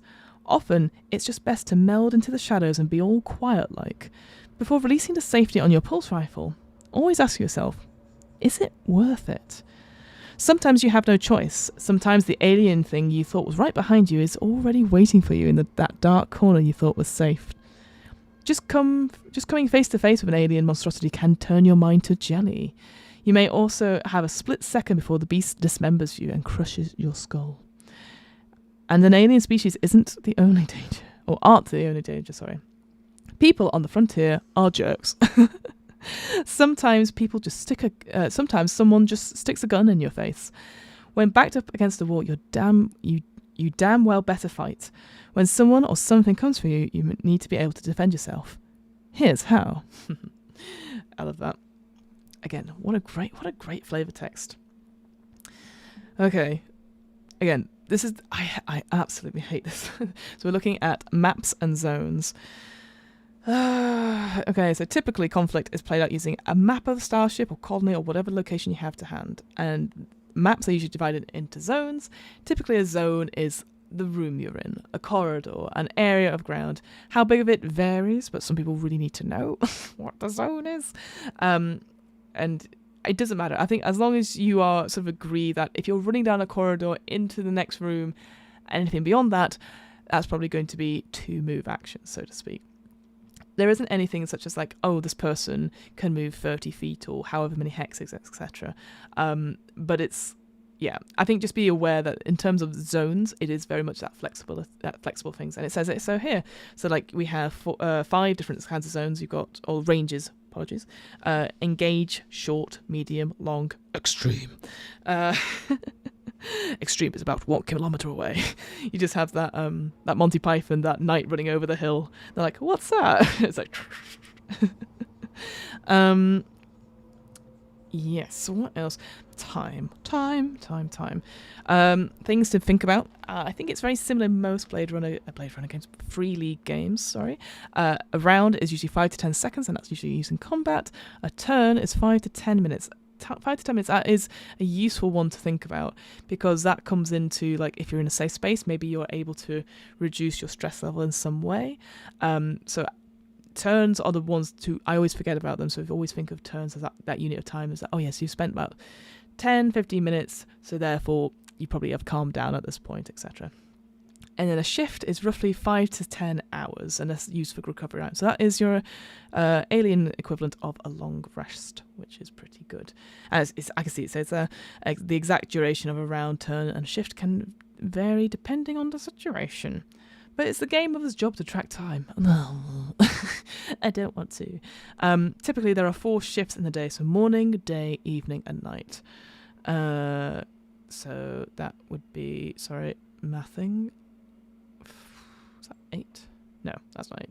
Ignore me. I can't math. I can't math at all. Here's something though. So those zones we were talking about before, that sort of like different areas, if you're going from one area to another, they could also be difficult terrain. We've got cluttered, which will again difficult terrain in that sense. So it's filled with debris, or debris if you're a normal person, or machinery. And you get maybe bogged down or fall down if you don't succeed on a mobility check. It's dark. A room or a zone is sort of dimly lit, and so observation rolls will get a -2 modification. That's pretty bad. Pretty bad if you're trying to get away from an alien. Ranged attacks will also suffer a -2 because you can't see very well in the dark. And then you finally got cramped, which is usually a crawl space or narrow tunnel. You can only crawl and not run. You also can't move, shoot past individuals next to you. Oh, that's quite good. I hadn't thought of that. Whoa, scary. An alien. So some other great art. Oh no, not stealth mode. Okay. This is, I think, after combat, this is my least favourite bit about the RPG. This idea of stealthing. So I'm going to read it out because I do think it's important for people to know about it, including myself. So, much of the thrill happens before the enemy shows itself and bullets start flying. A key part of the experience is exploring unknown locations with enemies lurking in the darkness. In the game, this is represented by what we call stealth mode. And stealth mode is played out in turns, so 5 to 10 turns. In one turn, you can move 2 zones on a map and explore them, scanning for enemies and getting a superficial description of these 2 zones from the game mother. If you're in a team, you can explore the map individually or a group. If you want to examine something in a zone much more closely, such as accessing a data terminal, you'll need to stay 1 entire turn or even longer in a single zone. The game mother has final say. Okay. In stealth mode, enemy movement is handled secretly by the game mother. So yeah, this is why I don't like it. It's more bloody admin. It's carried out each turn after the players have moved. NPCs must comply with the same rules of movement as PCs. Human NPCs can only move 2 zones per turn. Non-human characters may move faster or have other special rules. To handle NPC movement, we recommend that the game mother has a second copy of the conflict map hidden from view by the game mother screen, which is available for purchase separately. On this map, the GM can place tokens to represent NPCs hidden from the player's view. If the GM doesn't have access to a screen, she can simply track hidden NPC movements on a piece of paper. Now, I love hidden movement games. I have Fury of Dracula behind me somewhere.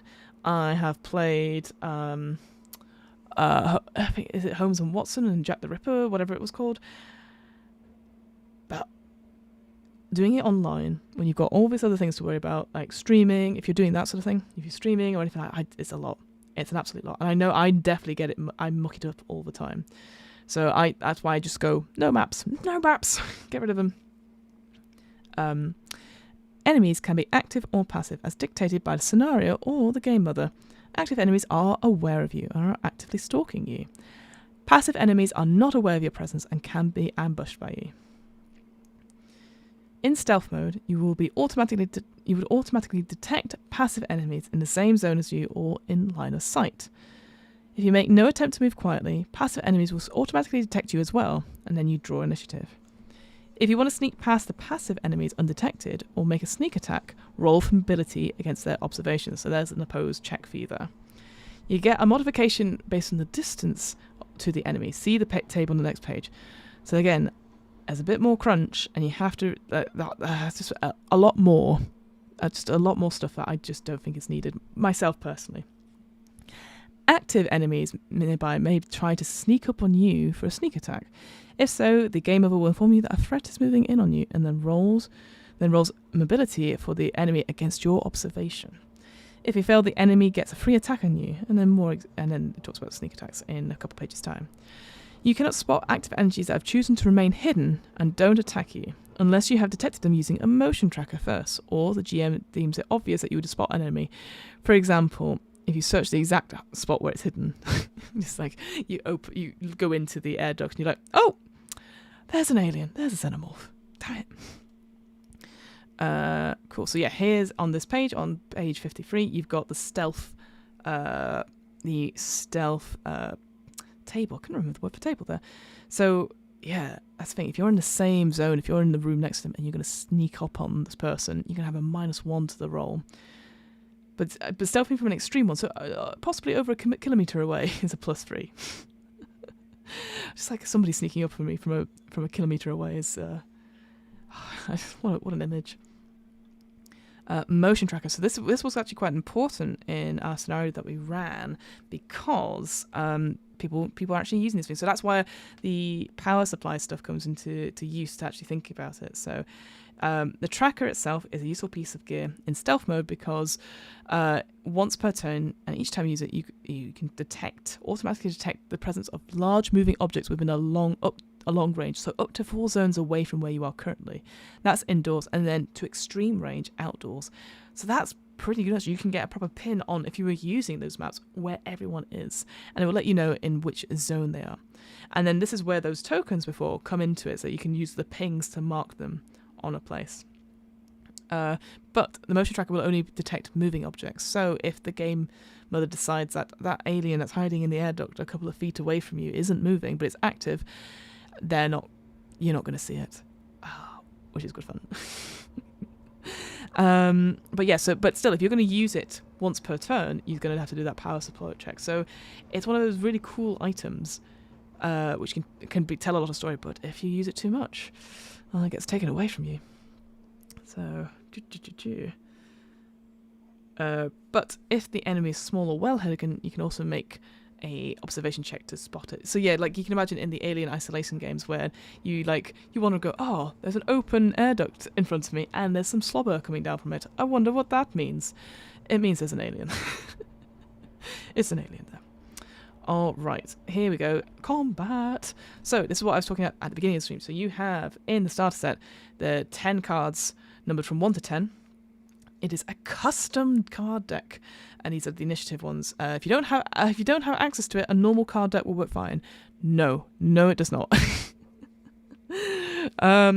So each player will draw one card for their character, and then the GM, so the game mother, will draw a card for every NPC and creature within the fight, and it goes from order from lowest to highest. So number 1 acts first, then 2, then blah blah blah until everyone has acted, and then the game mother will also put her initiative cards in front of her. So I didn't do that. I kept them secret when I did it. I mean, once you've done one round, everyone will know what order people are going in, but I kept mine secret because that was more fun. Because here's the thing, the aliens, the xenomorphs and the neomorphs, they are much quicker, so that means they get to draw more than one card depending on what kind of creature they are. So they could have multiple turns before a player gets to go, which is very scary. But here, you can never draw a new initiative card during a fight, but you can exchange your initiative and thus your initiative for the round with another player. This can be done at the start of the fight or at the start of a round, but never during a round. So, again, it could encourage people to be a bit more tactical, and maybe it's something that I should consider actually for the upcoming scenario. I think I will mention that in when we get to a combat, because people might be like, oh well, if I do this first, then you can follow up on that attack, etc. So, I think it's good to have that as well, but maybe you just need to be a bit more with it. I'm very happy to stick to my initiative when I do these things. Alright, here is the main catch with combat. So, when it's your time to act in a round, you can perform one slow action or one fast action, or 2 fast actions. A slow action usually consists of rolling for a skill, whereas a faster action is quicker and doesn't always require it. So, though it might. Oh. Right, so yeah, you might have to roll dice for each of them. There's a list on the next page, which I will show folks in a second. You got to simply state the 2 actions you wish to perform and describe how it go about it, and roll the dice to see how successful you are. Some actions will give your opponents the opportunity to perform a very active action, and you can see this under ranged combat and close combat. So let's have a look. There we go. Again, I wish there were separate reference sheets for these 2 tables. They are the most important. One of the most important. This page is like one of the most important pages in the game. Also wish it was in text-friendly, printer-friendly colours, because it's also incredibly small. But yeah, so you can see here stuff, slow action, so like shooting a firearm, throwing a weapon, doing first aid on someone, stop panicking! Telling someone to stop panicking, that is, giving orders, using a signature item is an always interesting one, climbing into a spacesuit, all that. I mean, these are slower actions that take a little bit of time. Fast actions, though, again, get up, move, block attack, which we'll come to in a second. That's very important, actually. The block attack is a fast action. Seek cover, assume the Overwatch position. That is the one talent I really don't like in this game, is the Overwatch one, because it just takes a lot of time. There's that one and Overkill, which are 2 of the main talents that I always forget to talk about and do about. Marking your actions. So this is where, if I get my... Again, there's no point, because I know that my little window is a little bit small, but you can see there's little bits of text, tiny text on the outside, and it does say stuff like you've used both actions, slow action used, fast action used. So the idea would be that you'd put this in front of your thing, and if you're like, okay, I've only used my slow action, you turn the card on its side and it says like what action is still remaining to you, and then if you've used both of them, you'd put it upside down. I think that's great. I really like that. Just you just can't do that with a normal pack of cards. If you decide to help another player or an NPC to perform an action, it will cost you 1 action of the same kind. You have to state whether you're helping someone before any dice is rolled, and helping others breaks the initiative roll and around, and you can read more about helping before. So yeah, if you're helping, that means it's going to be cost of one of your actions. So if they're, I don't know, let's go back and have a see. If they're what could you say? You could say if they're retreating and they're going to roll a skill to retreat with their fast action, you say, oh, I'd like to help that. That would cost you your fast action as well, and you have to say it before they roll any dice. So I think that's quite good. Movement, crawling, combat, doors and hatches. We don't need to read all about that. That sounds... Oh, here we go. This is the other thing ambushes and sneak attacks. Why is everyone obsessed with these? I think it's because it's Alien. So if you stalk someone and your attack catches them unawares, it's called a sneak attack. Roll your mobility versus the target's observation, so an opposed check. You get a modifier depending on how close you want to get, and you see the modifier page here. Table there, sorry. If you want to attack in close combat, you have to move within engaged range. If you fail, the opponent spots you at your starting distance, and then you draw initiative. If you succeed, you get a free action, slow or fast, but not both, before you draw initiative. Sneak attacks can't be blocked, so you can do some really crucial damage on an NPC beforehand. Sneak attacks are always done individually, by one attacker against one target. Makes sense. But then you got ambush. So this is a special kind of sneak attack. It's an ambush. You lie in wait for your enemy and attack when they come close. When you ambush someone, you roll mobility as described above. So ability, presumably first versus observation. But with a modification of +2, since the target and not the attacker is moving. Oh, okay. They can be carried out by a group of people against another group of targets. As follows the usual rules for stealth. With the character with the lowest mobility rolls the attack as well. So target with the highest observation rolls for auto. Okay, so that's interesting. Rules for stealth. Okay, so I guess then you'd roll that the lowest mobility would roll with that +2, and then the highest observation from. Okay, that makes sense. Sorry, I'm learning at the same time as doing this. But again, I didn't need this too much for the previous scenario. Might need it for this upcoming scenario. So, close combat. Fight. Close combat usually happens at engage range from your target. You can either fight unarmed or use a weapon.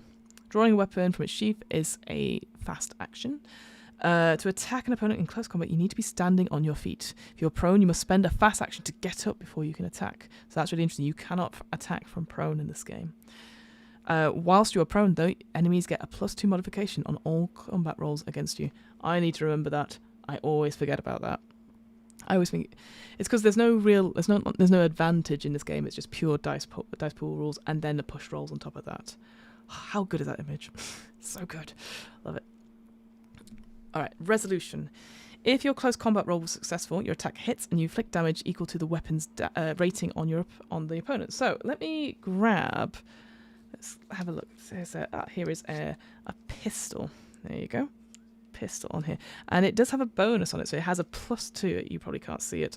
But a +2. So you would add a +2 to the dice pool as you're using it. And then the damage here, and it says 1. So it'd be 1 for every. So if you hit every success, you can use it to add additional point of damage. So it will hit once. So it will do 1 damage, and then if you rolled, say, 3 successes, then that is a total of 3 extra damage you could do on top of that, which is very good. But you could also use those stunts for other things like outmaneuvering it. We've talked about this before, pulling or knocking out a weapon from the opponent. During combat, picking up a dropped object counts as a fast action.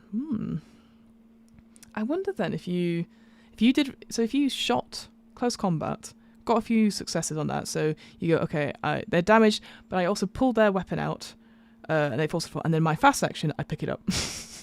That'd be quite cool. Also falls prone. Here's the thing: the opponent falls prone, but it's only used on humanoid opponents. Those xenomorphs, they don't go prone. Or you pin your enemy in a tight clinch. See grappling below. I bloody hate grappling. Okay, but if you are attacked in close combat, you can choose to block the attack to avoid being hit. Blocking is a fast action. So this is the interesting thing. I think I forgot this last time. I said you could use either action. I don't mind, but it is a fast action. So it's a reactive thing, right? You must declare you're going to block before the attacker rolls for their strike. And then for each success you roll, you choose an effect from below. So either with your success, if you're blocking, decreasing the damage that you take, and that effect can be chosen multiple times. Similarly, up here as well, if you're inflicting a point of damage for each success, you can do this multiple times as well, which is good. You can counterattack. You perform a counterattack dealing the damage to the attacker equal to the damage rolling of your weapon as well, which is quite good. I perform a counterattack dealing damage. I assume you're not rolling for that. I just think it just happens, right? Oh, this says no. Maybe you roll for it. Maybe you actually roll an attack against them. Okay. Again, didn't do this last time, so I need to think about it. Or you disarm the enemy.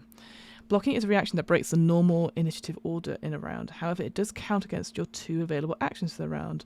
1 slow, 1 fast. Each time you block, you lose one action later in the round, and if you've already used both actions, you can't block both. So I had this problem before, is that here it says blocking is a fast action. If I look at, going back to this table, it says here, block action is a fast action. But then it implies that you could use up, one of your actions. So you could use up one of your actions. I'm going to have to remember that is just your fast action, I think. So it might be wise to save your action. I think it's just a little bit confusing, that sort of wording, but it definitely is your fast action. But I got that wrong last time, so I need to remember that one. Blocking unarmed. If you are unarmed, you can only block unarmed attacks. And if you blocking an armed attack means, or an xenomorph attack, you need to have some sort of weapon or tool. So it could be a wrench, it could be a cutting torch, anything like that. But you have to be armed if you're blocking attack from a xenomorph, which might happen in this next scenario. All right, what we're doing on time. Okay, well, we've got about 40 minutes before I need to go off and do other things and get ready for some other stream stuff. So we'll keep going then. Got a little bit of time. Grappling. If you grapple your opponent in a stunt in close combat, so yep, you spent one of his extra successes, both you and your opponent fall to the ground. Oh no! The opponent drops any weapon they were holding and cannot move. The only action they can perform is to attempt to break free, which is a slow action that succeeds if the opponent wins an opposed close combat roll against you. Okay, good to know. When you are grappling, the only action you can perform, apart from releasing your component, is a grappling attack. This works as a normal unarmed attack, but is a fast action and cannot be blocked. Right. I wonder, though, what is the damage of an unarmed attack? I'm sure it will tell me if I look for it later. I'm not going to look for it just now. I assume it's not just whatever your strength or your combat check is. I assume the damage will be like 1. If you happen to hit, or however many successes you have, it's probably 1 plus how much 1 success per point of damage or something like that. Xenomorphs, alien creatures can grab you or attach themselves to you in rather nasty ways. They have special rules that are described towards the end. Okay. Retreat. If you have an active enemy at engaged range, you must make an ability roll to move away at short distance. If you fail, you still move, but the enemy gets a free close combat attack against you. This free attack does not count towards their actions, and you can't block it. Oof, that's a bit different to D&D, huh? They don't roll. They just... Oh, brutal. All right. And then at the top here, shoving. Everyone loves grappling and shoving in these games. As a fast action, you can try to shove an opponent at engaged range away from you. This is done by a close combat roll. The GM will modify your roll for certain opponents. If you succeed, the opponent is shoved away to short distance. Shoving at a target can be useful if you want to engage it at range combat rather than fight it hand to hand. But shoves can be blocked. I wonder, is that a fast action or a slow action? We have a look. Shove is a fast action. So that's quite cool. So yeah, I guess you can shove, but you can't. Oh wait, of course. Here's the thing: you can do a short, a slow, and a fast action in the same round. But you can also do 2 fast actions. So you could probably shove them away, succeed at them, so they go to a short distance, and then retreat in the same round. Oh, that's what I would do. That is exactly what I would do. Like shove, run. Range combat. Okay, so we've done close combat, now on to range combat. When you shoot someone, not necessarily an enemy, roll for range combat. You need to be able to see your target. You also need a ranged weapon, even if it's simply something to throw. There is tables in Chapter 5, which we'll look at briefly, and it is a fast action. Firing a weapon is a slow action. If you take your time to aim before you squeeze in the trigger, that aiming is I think that is a slow action as well. I will double check. You get a +2 to the attack. Oh no, there it says that. Aiming is a fast action. If you do anything else except shoot your weapon after you've aimed, or if you're hurt, you will lose the effect of the aim. Okay, so that's something to think about as well. And that's probably going to be quite important for the scenario happening on Girls Run These Worlds. I need to remember that. And then we've got weapons tables, so the range of each weapon, like the maximum range it can be at. Yes. If they're at medium range, get a -1. Long range, yeah.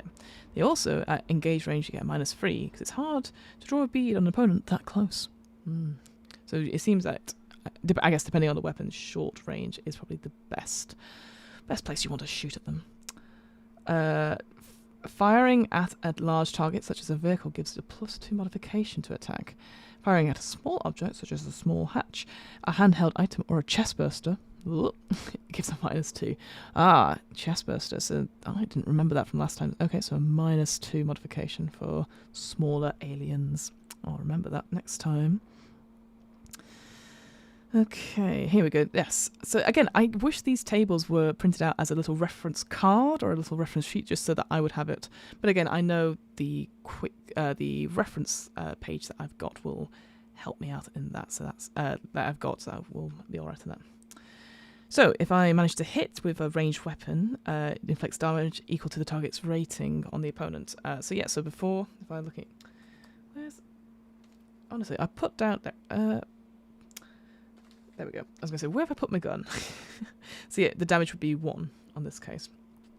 But if I, again, additional points of damage, if I rolled multiple successes, pin down the enemy, position yourself and exchange your initiative score with the enemy taking effect in the next round. Ooh, I like that. I really like that. Your target drops a weapon or another handheld object, you choose which, or they fall to the ground or is pushed back, for example, through an airlock.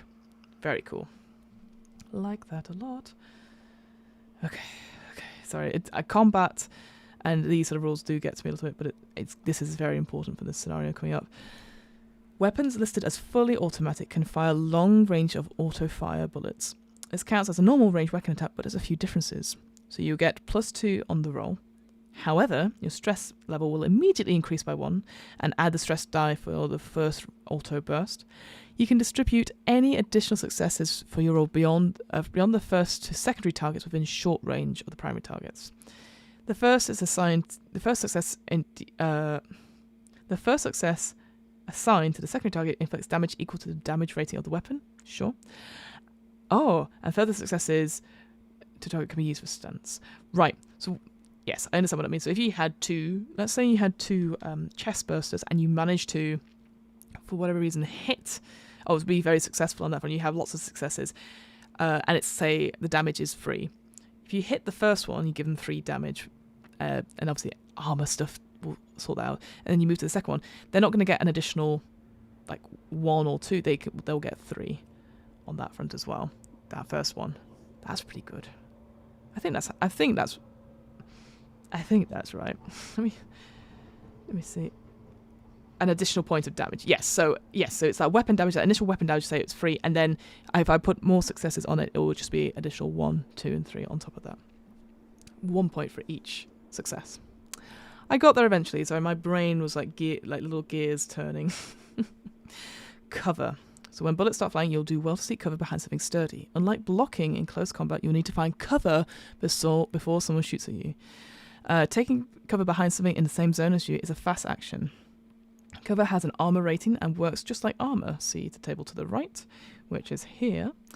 When you're hit by a ranged attack, roll a number of base dice equal to the armor rating. Each success, your roll lowers the damage by 1. Cover and armor combined can be combined. Simply just add the armor rating. Yeah. Imagine shrubbery having armor rating of 2. Those bushes can take a hit, so to speak. Finally, ammo. Excuse me. Most firearms in the world of Alien have a large enough magazines that you don't need to worry about counting individual bullets. However, when tensions rises, you risk wasting ammo and emptying your clip at the worst possible time. We talked about this earlier. So when you fire a weapon and roll a 1 or more facehugger on the stress dice, you've emptied your magazine after the attack and need to reload, in addition to making a panic load. So reloading is a slow action. And you need to keep track of how many reloads your weapon ammunition has. Yes, because that's something that comes up. It's like, you find 2 reloads of a shotgun. So that's good to know on that front. So I need to remember this for this next scenario. All good stuff. Androids don't have stress level, we've talked about this before, and thus don't risk running out of ammo. This is intentional to simulate the controlled nature of synthetics. Cool. Okay, Overwatch. As a fast action, you can assume the Overwatch position in a specific direction as long as you have a ranged weapon and no enemies within engaged range. This means that you aim in a specific direction and are ready to shoot. Between the time you assume the Overwatch position and the time you act in the next round, you can fire your weapon against the target in a chosen direction. You can fire whenever you want in the turn order. Ooh. And your shot is resolved before all other actions, even if they're already declared. Damn. That is a very cool thing. But again, this is why it's a bit tricky sometimes. Firing in the Overwatch position counts as a normal attack, i.e. a slow action, and therefore you must save your slow action in the round for any Overwatch action you want to make. So you could properly aim and then wait till the thing gets closer and then interrupt the order by doing the Overwatch slow action. If you and an enemy assume the Overwatch positions against each other, both choose to fire at each other, then an opposed range combat roll determines whose attack goes first. This roll does not count as an action for either of you. Yeah. You keep your position as long as you do nothing but shoot in that chosen direction. If you perform any other action, immediately lost.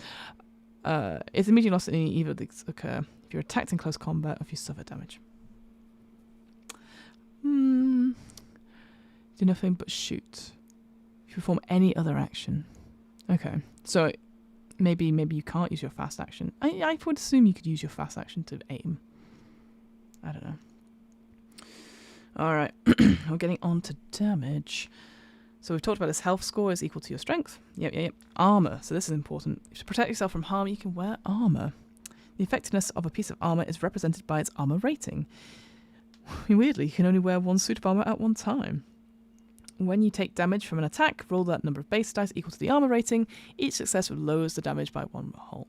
It does not count as an action piece. So that is really good. So these Colonel Marines, they're going to have quite a decent bit of armor, I think. I'll have to double check their character sheets, but so they're always going to soak up some of the damage that they get taken. Broken. If you drop to 0 health, you are broken. In effect, taken out of the action. You immediately roll for a critical injury. If you're not dead, you can crawl and mumble through the pain, but you can't perform any other actions and you can't roll for any skills. You can't go below 0 health, but each attack further causes damage and will give you another critical injury. When you are no longer broken, you can recover 1 lost health per turn, so there's 10 minutes of rest. But critical injuries can still affect you after all your health is restored. Being broken in itself is not fatal. Only critical injuries that can kill you. There are 2 ways to get back up after being broken, assuming you're not dead. You can either have someone help you back up onto your feet by administering first aid using a medical aid check, which is a slow action. And they've got certain medical equipment that can help give bonuses for that. So like medikits, I think it's a +2 to the roll, which is useful. If the roll's successful, you immediately get back up, regaining health equal to the number of successes in the roll. That could be quite brutal. You might just get 1. Pretty brutal. But note that doing the first aid, it doesn't have any effect if you've just lost points, but you're not broken. So there's no healing back up, so to speak, over time. Other than, I guess, holding out for it. If you're broken and no one else is around to help you, whoops, you'll automatically recover 1 point of health after a turn, and then you can get back up on your own. Coup de grace. A broken character is defenseless. If it's a human being and you want to kill your character outright, you must fail an empathy roll. Roll attribute only without stress dice. Whether you succeed or not at killing your target increases your stress level by 1. Killing cold blood is not that easy. If you have the merciless talent, you can kill defenseless enemy without the negative effect. That's brutal. We didn't have that in the last scenario, but it's definitely something that could come up for this one. And that's the only one I've seen that you have to fail a roll to succeed.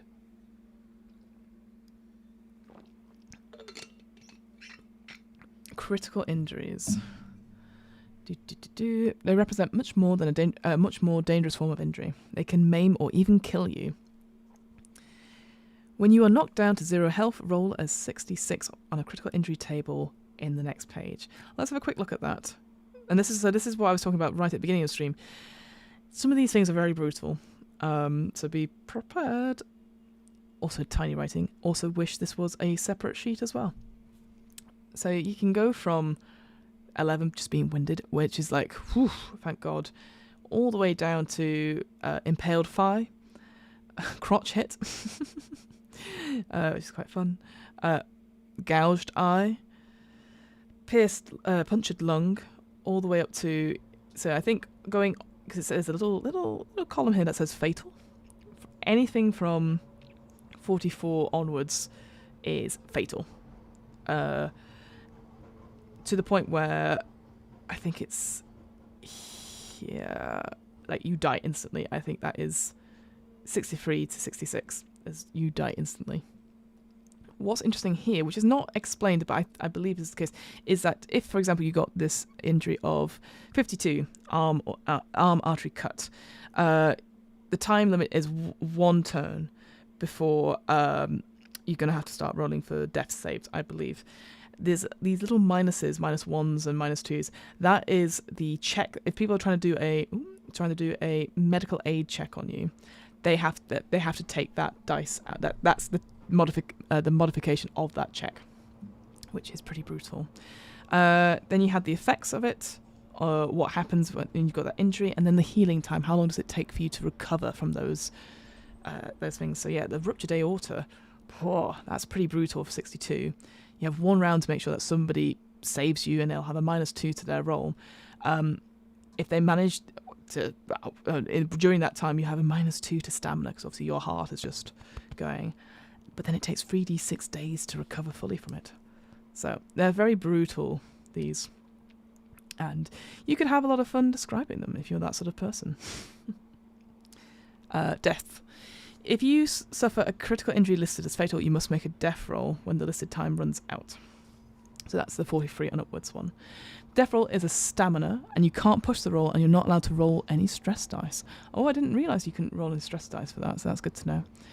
If it fails, you die. If you succeed, you linger on, but you must make another death roll when the listed amount of time has passed again. Right. Good to know. If to save your life when you've suffered a fatal critical injury, someone must give you first aid before you fail a death saving roll. It's a slow action, requires a medical aid roll, and note that some of them are so severe a negative modifier is applied to the medical aid roll. I said all this earlier. Haha. You can if you recover a health point by yourself somehow before you fail a death roll, you can try to give yourself first aid, but you get a -2 to the roll if you're doing it yourself. Whoa. Each character who attempts to treat you can only try once. To get a second chance, better medical equipment is needed. So I guess the problem is with that, you can imagine everyone having a go with their medical check. Like, oh, I've got an aid check, or I've got an aid check. I think it would make it like you have one use at the medical aid check using a medical kit before you need to be put into one of those med pods, or something like that, or have the scientist have another go, for example. If you are broken and have sustained a fatal critical injury, 2 separate medical aid checks are needed. One to get you back on your feet, and another to save your life. They can be made in any which order you prefer. Presumably, I would presume you would want to get the critical injury one to succeed first, but what do I know? Note that there are 4 critical injuries results, 63 to 66, that kill you outright. If you roll any of these, your character has shuffled off their multicore and no death roll is needed. Yeah, that was pretty brutal. I seem to remember we did have quite high numbers rolled for this death. Yeah, instant death, was it? Yeah. Now, there's something we didn't use in the game. This permanent mental trauma table. I'm not a fan of it, and I'm glad we didn't use it for the game. I'm going to bring it up again in our session 0, but it's quite important. But essentially, where is it? If you somehow recover from what happened to you, you can roll on this table to get a phobia, perhaps.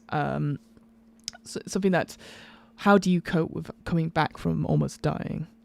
And you can see there's 6 different effects here, all the way from like a certain phobia about something, to alcoholism, to nightmares, to depression, to drug use, to amnesia. And certainly alcoholism and drug use, that comes into play as a mechanic in terms of stress levels. Not a fan, personally. I'm very cautious about using mental trauma as a game mechanic and making it, belittling it in some way. And certainly addiction as well. making that as a game mechanic. Not necessarily a fan of that, but I think it's something I would use as a story thing where we would talk about it and say like how, like, actually give the players a choice about what they would want. Here are some examples. I know Call of Cthulhu does it with phobias as well. They have like a long list of example phobias that you could roll or pick from. But yeah, I just feel like I'm not a big fan of anything that's game mechanic-y like that. But I don't know. So with the alcoholism, for example, you can see it there, as with the drug use. So you have to drink either every shift or use some recreational drug every shift. Otherwise, your stress level increases by 1, and you can't release stress without using those drugs and stuff like that. I think with what we did for the last scenario, I just like the person that had the motivation or had the drug use sort of rules influence. We didn't really come into play too much. They did look for some, I seem to remember, but I can't remember if they managed to relieve their stress or not. I don't think it really mattered because they were the android. Massive spoilers there. Right. Stress and panic. So this is quite important. It's something that I need to remind myself all the time. So the mounting stress, that stress level starts at 0, increases throughout the game. Here's some examples of when it could go up. So whenever we push a skill roll, that will often happen. When you fire a burst of automatic fire. Fire a burst of full auto fire. Words. Oh. When you suffer 1 or more point of damage, that is key. That is key. I must remember that. That's one I always forget. That if you suffer damage, your stress level goes up. I might just write it somewhere big. Just there going like, if they damage equals stress. You go without food, sleep or water. You perform a coup de grace. A scientist in your team fails to use the analyst talent. I don't see why. It just means they don't understand what's happening. I think if they succeed on an analysis talent on an artifact, that is more interesting. That they fully understand that this is a part of this world and it's mind-boggling, perhaps. A member of your own crew attacks you. A person nearby is revealed to be an android. Dun dun dun. You encounter certain creatures or locations as determined by the scenario or the game master or the GM. Yep. We've talked about that. Panic roll. We've also talked about that. Here's the other thing. If you're already suffering from a panic roll effect, again, it's going to show you on the other page, and you have to make another panic roll, then the new panic effect will take place of the previous one, even if it's lower. Oh, that's an interesting one there. If the new roll is lower than the previous effect, however, it is automatically adjusted to be 1 step more severe than the previous effect. Ooh, so that's almost like combining stuff. That's really cool. I didn't realise that as well. The overkill one. So this is the thing that stuffed me up before. Overkill talent lets you replace the effect of a panic roll result of 11 or higher with the overkill effect. If you have any enemies in sight, when you're triggering overkill, you must immediately attack your enemies and you won't stop until you or all the enemies in sight are broken. Also, other NPCs in short range of you must make an immediate panic check because, that person just basically goes, Wah! Dun dun dun. Stopping panic. Another character comes to your aid and makes a command roll to say, like, stop panicking. You are broken or 1 turn passes. So again, must remember that. That's the key. 1 turn passes is quite important here. Every full turn spend resting in a safe place secured from enemies, your stress level is reduced by 1. You can't make any skill rolls when resting. If your rest is interrupted, it doesn't count. A panic roll can also decrease your stress, as can certain drugs. Once per act in cinematic play and once game show, you can interact with your signature item. We'll come over that as well. Certain conditions, such as starving or freezing, can block your ability to release stress. And the same if you don't have access to alcohol or drugs as well. Whoop. Here we go. If you have rolled... I was wrong. It wasn't death-related. It is panic-related. If you've rolled a result of 13 or higher on a panic roll during a game session, you must make an empathy roll after the session. Roll for the attribute only and not using the skill. If the roll succeeds, you develop a permanent mental trauma of some kind. Roll a d6 to consult the table. Nah, thanks. Not going to do that. So again, here is the panic roll table. So you can see here, right, roll 1 to 6 early on. You're just keeping it together, but then slowly develop sort of a nervous twitch. You're trembling. You get minus some stats to your skill rolls with agility. Yes, from 10 onwards, you lose whatever the thing you were doing. So you either freeze, you seek cover, you scream, you flee, you go berserk, or you go catatonic. And so so double figures onwards, bad news. If you were trying to hack that door and you roll a 10 on your panic roll, you don't do it. And that's brutal. Absolutely brutal. Conditions. So these are other things that the game builder has to think about. So if a player is, if a character's starving or dehydrated, all these things, usually it means they can't recover stress or health, which is quite important. And there's roles associated from that there. We won't go into too much detail about that. The ones that are quite interesting though are the vacuum stuff. So the idea that suddenly it's like. As it says here, explosive decompression. So if for whatever reason you decide to fire weapons inside a spaceship and it hits off next to an outside bulkhead and it damages it and breaks it free, you're in for a lot of shit. So it's this idea, if you don't have protection in it, you've got to make stamina rolls and then mobility rolls to get into suits and then get out. So that's cool. I really like that as a hazard. So that's something, again, to make it really feel tense and sci-fi, especially if you're doing PvP. There's also freezing as well that comes into it. So I assume that you would be out in space. But I will say, in the scenario coming up, Destroyer of Worlds, I keep saying Destroyer Among Worlds. Why am I thinking of Destroyer Among Worlds? I don't understand. I don't know why I'm saying that. We are on a snowy, almost tundra-like planet. So freezing will also come into it. Yeah, falling, explosions, fire, yada, yada, yada. So other examples of hazards that could be quite, again, something to consider as a game builder to put into your games. And, like, again, a bit more admin to think about it. Certainly with explosions, this comes into, if you're thinking of anything that has firepower. So, like, if they've got, like, a flamethrower or a grenade, it will have, like, a blast radius, which is something important to think about on that front. So, yeah, here it goes. The blast of the destination occurs. Roll that number of dice equal to the blast power for every success. The victim suffers 1 point of damage. So within a short range, that is. So just something to think about on that front. If you've got lots of weaponry, lots of things that have firepower. I think fire is also fire intensity is called. Yeah, measured in intensity. So it's similar. If you've got fire intensity or blast power. Again, just have a think about that as well. Here's what I was saying before, the infection roll. Sickness roll, sorry. There you go. Virulence. Words. Sickness roll. So that was what came into play in the last scenario. So that's quite good. So again, depending on what scenario you're running, this one I think is going to come up quite a bit, the disease stuff, certainly in the second one as well. And I think explosions for sure, freezing for sure. Less likely to be vacuum, I think, certainly early on. Ooh, and radiation as well. That is an interesting one. So as you can see here, you gain radiation points. It's actually on the character sheet. If you look at it here, you get 10 points. You can get up to 10 points of radiation.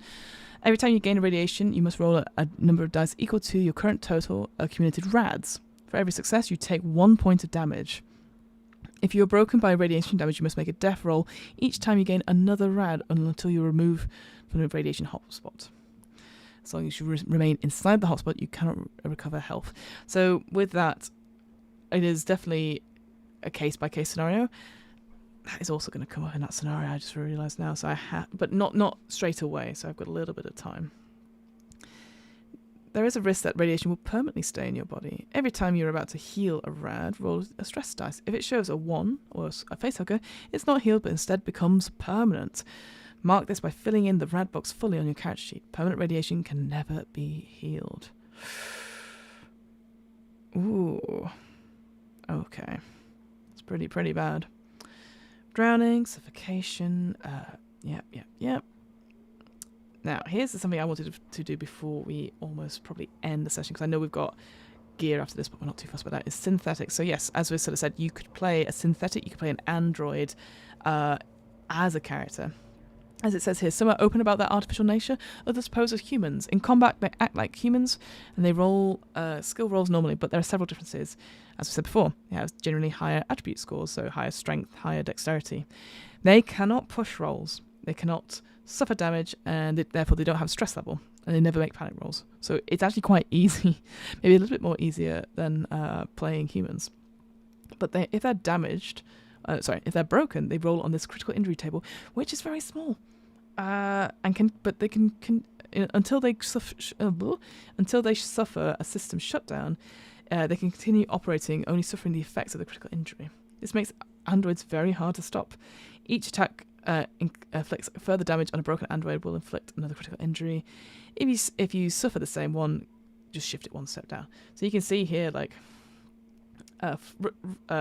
can go from losing your next slow action because of a ruptured fluid pump, all the way down to severe chassis breach. So internal organs spill out, and the android is completely immobilized.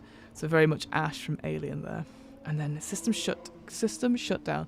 The android is torn to shreds or crushed. Core systems severely damaged, and a comm check roll is required to communicate with the android. They don't heal androids, and instead a shifts of work and a comm check roll is required to repair all lost health points and all critical injuries, so long as the android hasn't suffered a system shutdown. They can repair themselves, so that is a really interesting one. They don't get any minuses for that. Electric sheep, is that a Blade Runner reference? Death. They don't make death rolls and cannot die. If they suffer a system shutdown, they can be reactivated. They require the power source, a turn of work, a comm check roll. Fine. But here's the thing. In this way, it can be repaired to be working order, but it would suffer a permanent mental trauma if you're going to use that roll. I'm not going to use that roll. And here they are, so this is good, that they don't need certain things, and they're immune to the vacuums and all that, and so they're unlikely to be affected by the alien pathogens. So again, lots of benefits for playing an android in this game. Electric sheep. It is illegal to program an android for violence against humans. Whilst modern synthetics are governed by behavioural inhibitors that prevent them from injuring others, earlier models are not so equipped and therefore dangerous. Expensive bypass packages are available on the black market for those who want to circumvent those laws. An android that goes too long without scheduled maintenance can also begin to experience mental degradation and the onset of psychosis, which will render the inhibitors moot. It's very much like Blade Runner in that sense. Blade Runner has an interesting one whereby if you go against your programming for whatever reason, you do various tests. Again, I do know this. I have watched Blade Runner. I can't remember the thing off the top of my head. Next up is the Xenomorphs. You've heard stories of the monsters out there. You better hope that you won't need to face one yourself. Fighting Xenomorphs beings is something different entirely, and far more deadly than facing humans or even androids. Very few have lived to tell the tale. In combat, Xenomorphs follow special rules. More information for the Game Master can be found in Chariot of the Gods. There's actually very limited information about certainly Xenomorphs in Chariot of the Gods. It's all Neomorphs, just saying.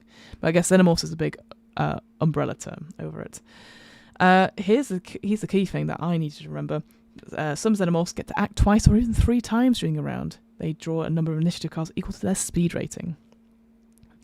But they still get to perform one fast and one slow action per each of their initiatives. This is what I really love about this, they have signature attacks. They have like a little table of attacks. And what I tend to do, it's a d6, and you roll that d6 and it determines what the action they're going to take is. I actually get the players to roll it, because that is more fun.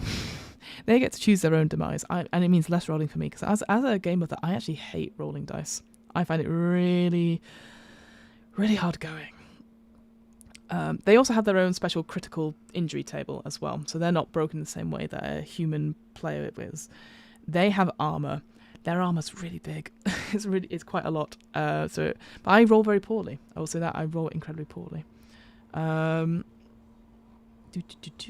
But yeah, here's the thing. In that starter set, in those rules, you don't have it. It's in the scenario. It's in this Chariot of the Gods scenario is where you find all the Xenomorph rules. And then it goes on to gear, which we don't have to look at because, frankly, it's a bit dull. But I'll skip through it a little bit just so you can see what kinds. It sort of splits it up quite nicely, telling you all the different features of what you get. Bonus damage. That's interesting. Indicates the modification you get if you're close. Yes, that makes sense. So yeah, that's the bonus on it. The damage, the range, the weight of it. If it takes up more slots on your inventory list, if you're one of those people. A cost, a special. If it's got anything special like armor piercing, that's good to know as well. Oh, armor doubled. I didn't realize there's a different armor.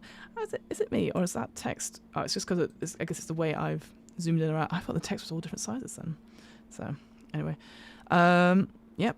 Breaks it down into pistols, into rifles. I do quite like the imagery, the sort of different sort of painted guns. How it looks on that's pretty good. And then for each one of them, I think this must be from Andrew's, as if I know him, Gasker's encyclopedia, because there's a lot of information if you really want to know what it looks like, the descriptions of it. The pulse rifle is the main one that's sort of used, as well as... Sorry, there's some people outside on the street. They're sort of just making noises. It's like, I would recommend reading this through, certainly if you're going to run the starter set scenario, because some of these ones, like the harpoon gun, technically isn't a weapon to be used in combat. As you see here, the harpoon gun is like a manual docking maneuver. Is there a picture of it in here? That's a bolt gun. Yeah, so the bolt gun, for example, that is supposed to be repairing the ship things, but also it can be used as damage at short range. And basically, anything's a weapon.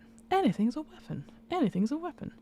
Let me go. That harpoon grappling gun there. So that's technically to pull things towards you and move things towards you, but it can be used as damage against something as well. So I do quite like that. I think that's quite interesting. I have dirty bullets. Here's where things start to get particularly nasty. The target on one of these radioactive bullets not only suffers piercing damage, but their wounds are eradicated in the process. Oh. Any ammunition types can be treated with radionuclides, but it's going to cost you 4 times the amount of normal ammo. Oh, I don't care. No time to buy stuff. Again, to be fair, I am only running cinematic scenarios. I'm not running a campaign yet. Maybe this is something that would interest me in a few bits time of people buying these sort of things. So make sure you take the proper precautionary steps when using them. Dirty bullets are not only leave your gun glowing in the dark, but also your shooting hand and holster hit riddled with cancer. Oh, sorry about that. A trigger warning for that. Carrying a weapon loaded. Yeah, so just something to think about. Move on from that. There you go, heavy weapons. So these would take up 2 slots in your inventory. Again, some nice descriptions of them, nice images of them. The incinerator unit. Oof. That comes in to happen. And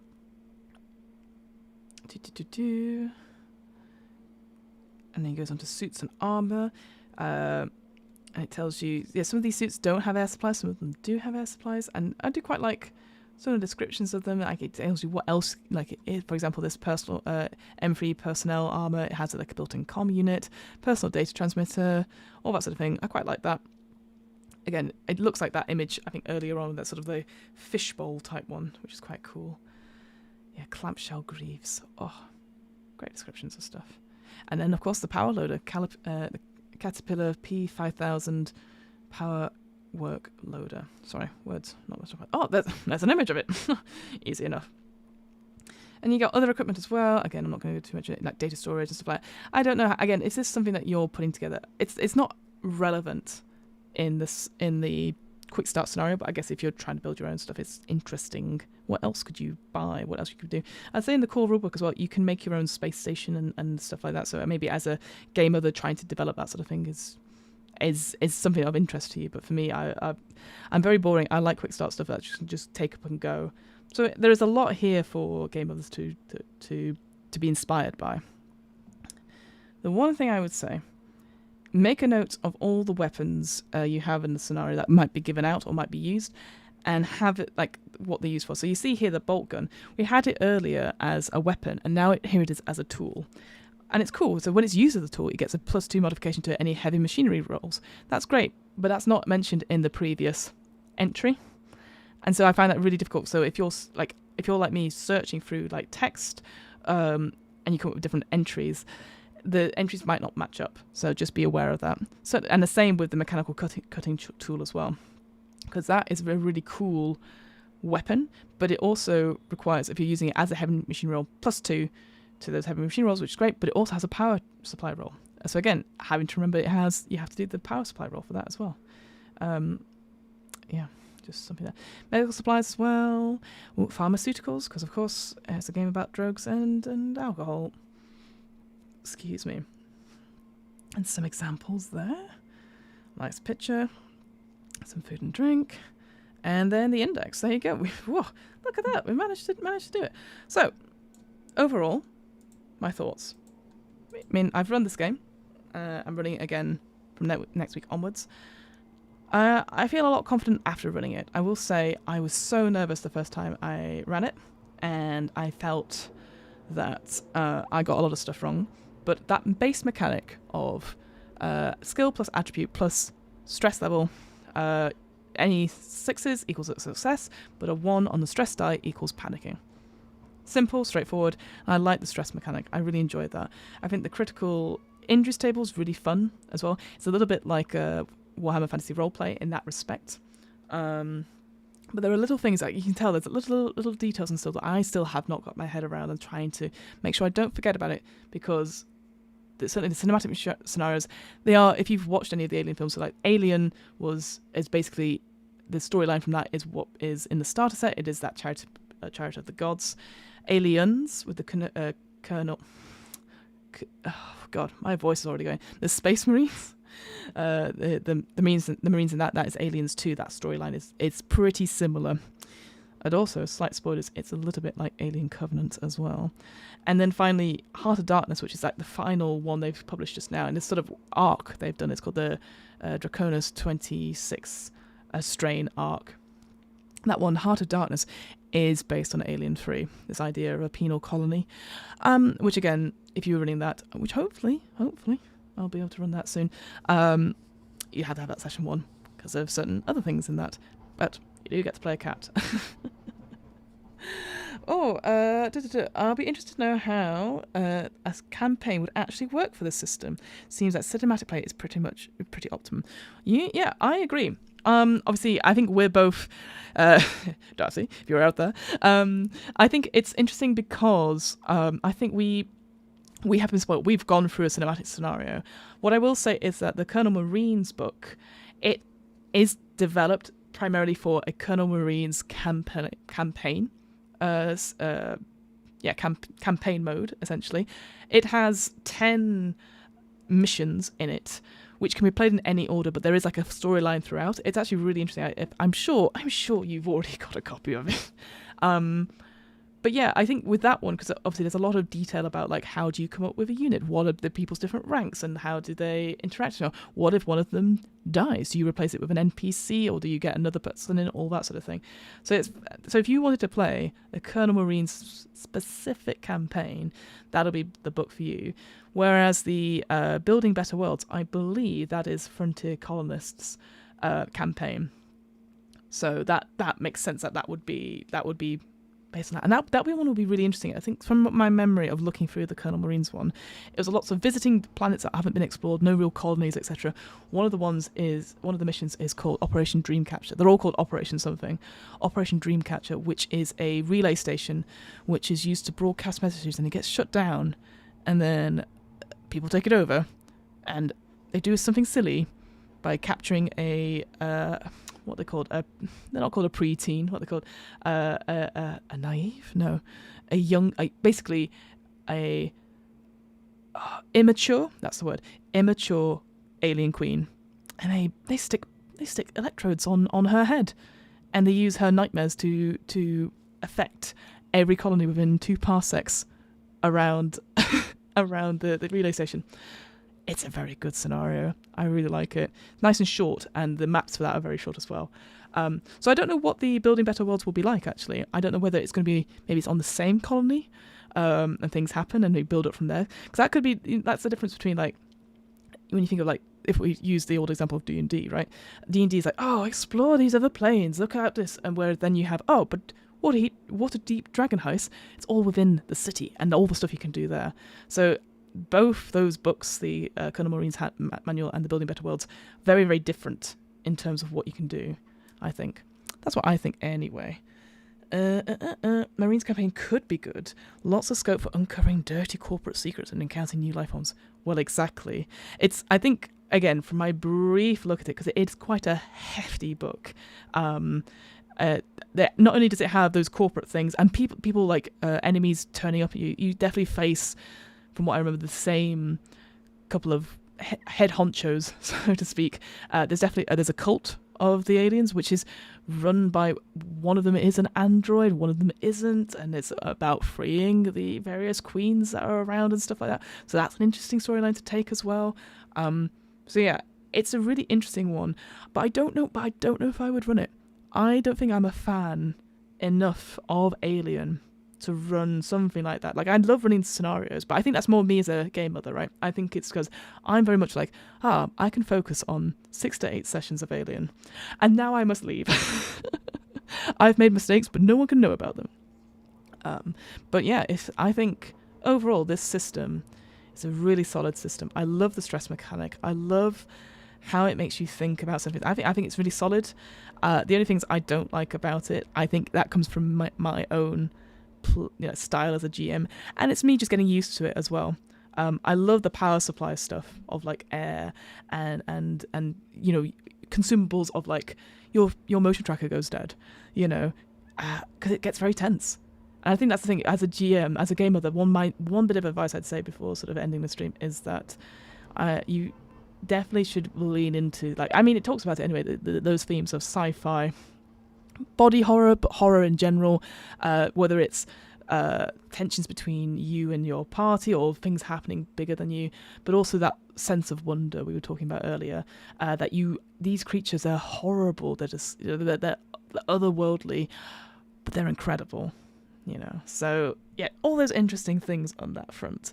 But thank you so much. I appreciate it. I waffled a bit. It's been a little while. I've been about 2 weeks. If you're interested, and I'm doing another one of these streams, having a read through, because I thought I obviously needed to do this. But one thing I thought was like, Alien is like a bit grim. People don't want to see me reading about horror stuff constantly, even though that's one of the things. So on Thursday, I'm going to have a quick read through of Drama Llamas by Buttonkind Games, by the wonderful Yivris, who I was very lucky to be on a stream with Yivris, who ran actually Inspire Isles for us. I've wanted to look through Drama Llamas because it looks really fun. I haven't watched the limited series that Girls from These Worlds put out, but everything about it, llamas, reality TV shows, all that thing. So we're going to have a quick look at it and see what's great about it. I will obviously be putting links to that and doing shout outs and stuff, and maybe this is going to be a regular thing where I just edit down the stream a little bit to be like, here's the main rules and this is what my thoughts are. It also might be nothing, and it might be deleted within 2 weeks, who knows. But yeah, thank you so much, I really appreciate it. If you're interested, I have a podcast, don't we all, called What Am I Rolling, which is a twice monthly RPG one-shot podcast where we do different one-shot systems, doing stuff like this. We haven't done Alien yet, but that's because I've been running Alien on Girls from These Worlds. You can see the first series of that in YouTube. It's on the YouTube.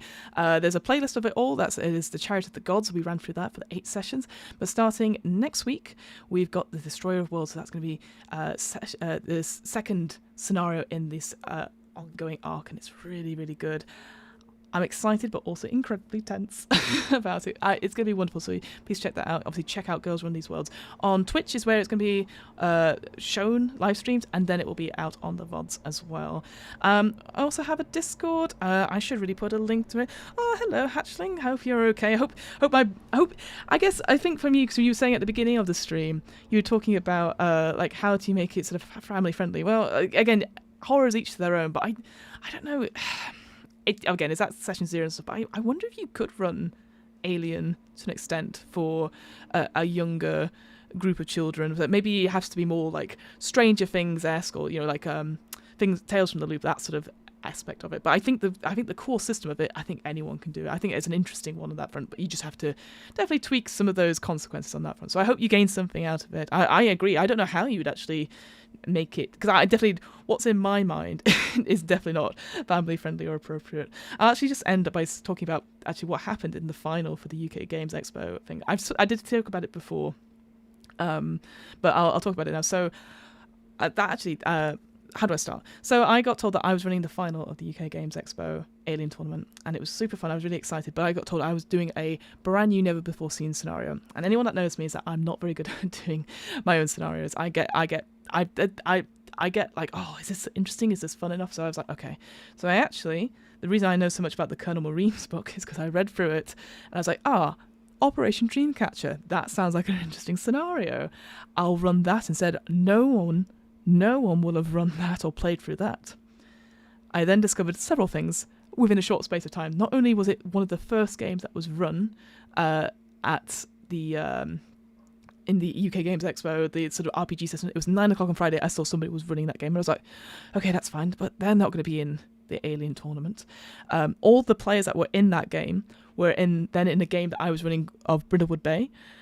I was like, okay, but they're not doing the Alien Tournament, so that's fine. The GM of the Operation Dreamcatcher from that Friday 8 a.m. was on my table for the final round of the for the first round, of the tournament. And I was like, oh, okay, but that's fine. They won't make it through. The other players thought that he was amazing, and so he got voted in through. So I was like, well, I can't, I'm not going to be an arsehole. I'm not saying he can't come through because I'm running the scenario he's already run. That's fine. And then we get to the actual final. And it turns out of the 5 people that were there, there's the GM of Operation Dreamcatcher, and then 2 of his normal player group, and then other 2 sort of random people, but they've all played quite a lot of Alien scenarios. In fact, one of them said, yeah, we played through all those Colonel Marine scenarios. I wonder what this one's going to be. So I panicked, because I was like, oh my god, I have nothing. I can't reuse that same scenario. I can't do that. That they'll know. It's the reason why I got into running other RPGs, because D&D, people know what the AC of a mimic is, or the hit points of a mimic, or what it can do. So I told them to make their characters, and I'd come back in 10 minutes. I'm just going to go quick sort of bio break. And so I was sat in the toilets going, what do I do? And I just thought back to those 3 tenets of like horror, sci-fi horror, body horror, and sense of wonder, right? And I was like, what can I do? And I've settled on this notion of like, what scares me the most? And the answer, my friends, is children and giving birth. So that's what the scenario came about. And I could not believe, let me tell you, I've never improv something so much in my life. Obviously having the basic rule system there, and actually getting the players to help me on that front, having the stats of the creatures, but just improving and bouncing off what the other players were doing. I've never done so much of that for something that I felt was really, really important, and it worked so well. And so, yeah, I know that's not for everyone, that sort of like improving sort of thing, but it worked really well, and I could not believe it, and everyone had a really good time from it. And I think that's a mixture of people obviously believing in me as a game mother, but also like really enjoying those 3 tenets of the game, that, and then really embracing that. So there you go. I just thought I'd mention that on the end of the thing there. That'll be fun. That is terrifying. I agree. It sounds like one of those realistic nightmares you had before an actual event. Safe bets. Brilliant. Yeah. I definitely. You know what? I nobody had no clothes on, but it felt like it could have been on that level, in that sort of sense. But yeah. So it's maybe it's just me because I'm an improviser by trade, or just so used to running stuff and just going. But yeah, my advice is that if you wanted to make your own campaign scenario and stuff like that, definitely obviously read the books. There's a lot in there, but also, what scares you the most? Anyway, I want to say thank you so much for joining me. I appreciate it. I hope you gained something out of this. Like I said, I'll be back on Thursday. If you're interested, there is obviously my podcast. There is a link to the Discord. It's probably not in these notes, but I'll put a link in afterwards if people are interested. I'll be a bit more prepared for next time, maybe some slides or something like that with like a ending card and stuff. But I want to say thank you so much. I hope you have a wonderful Tuesday evening wherever you are in the world. And yeah, let me know, like, if you fans, like, would you play this game? Was there something that you think, oh, I wish this mechanic was different anyway? Please put that in the comments if you're still around after the video is done, because I'm just going to leave it up here because it's good for me. Anyway, thank you so much. I'm going to wave awkwardly at the camera whilst I look for the off button. But thank you so much, and I will see you another time, my friends. Bye.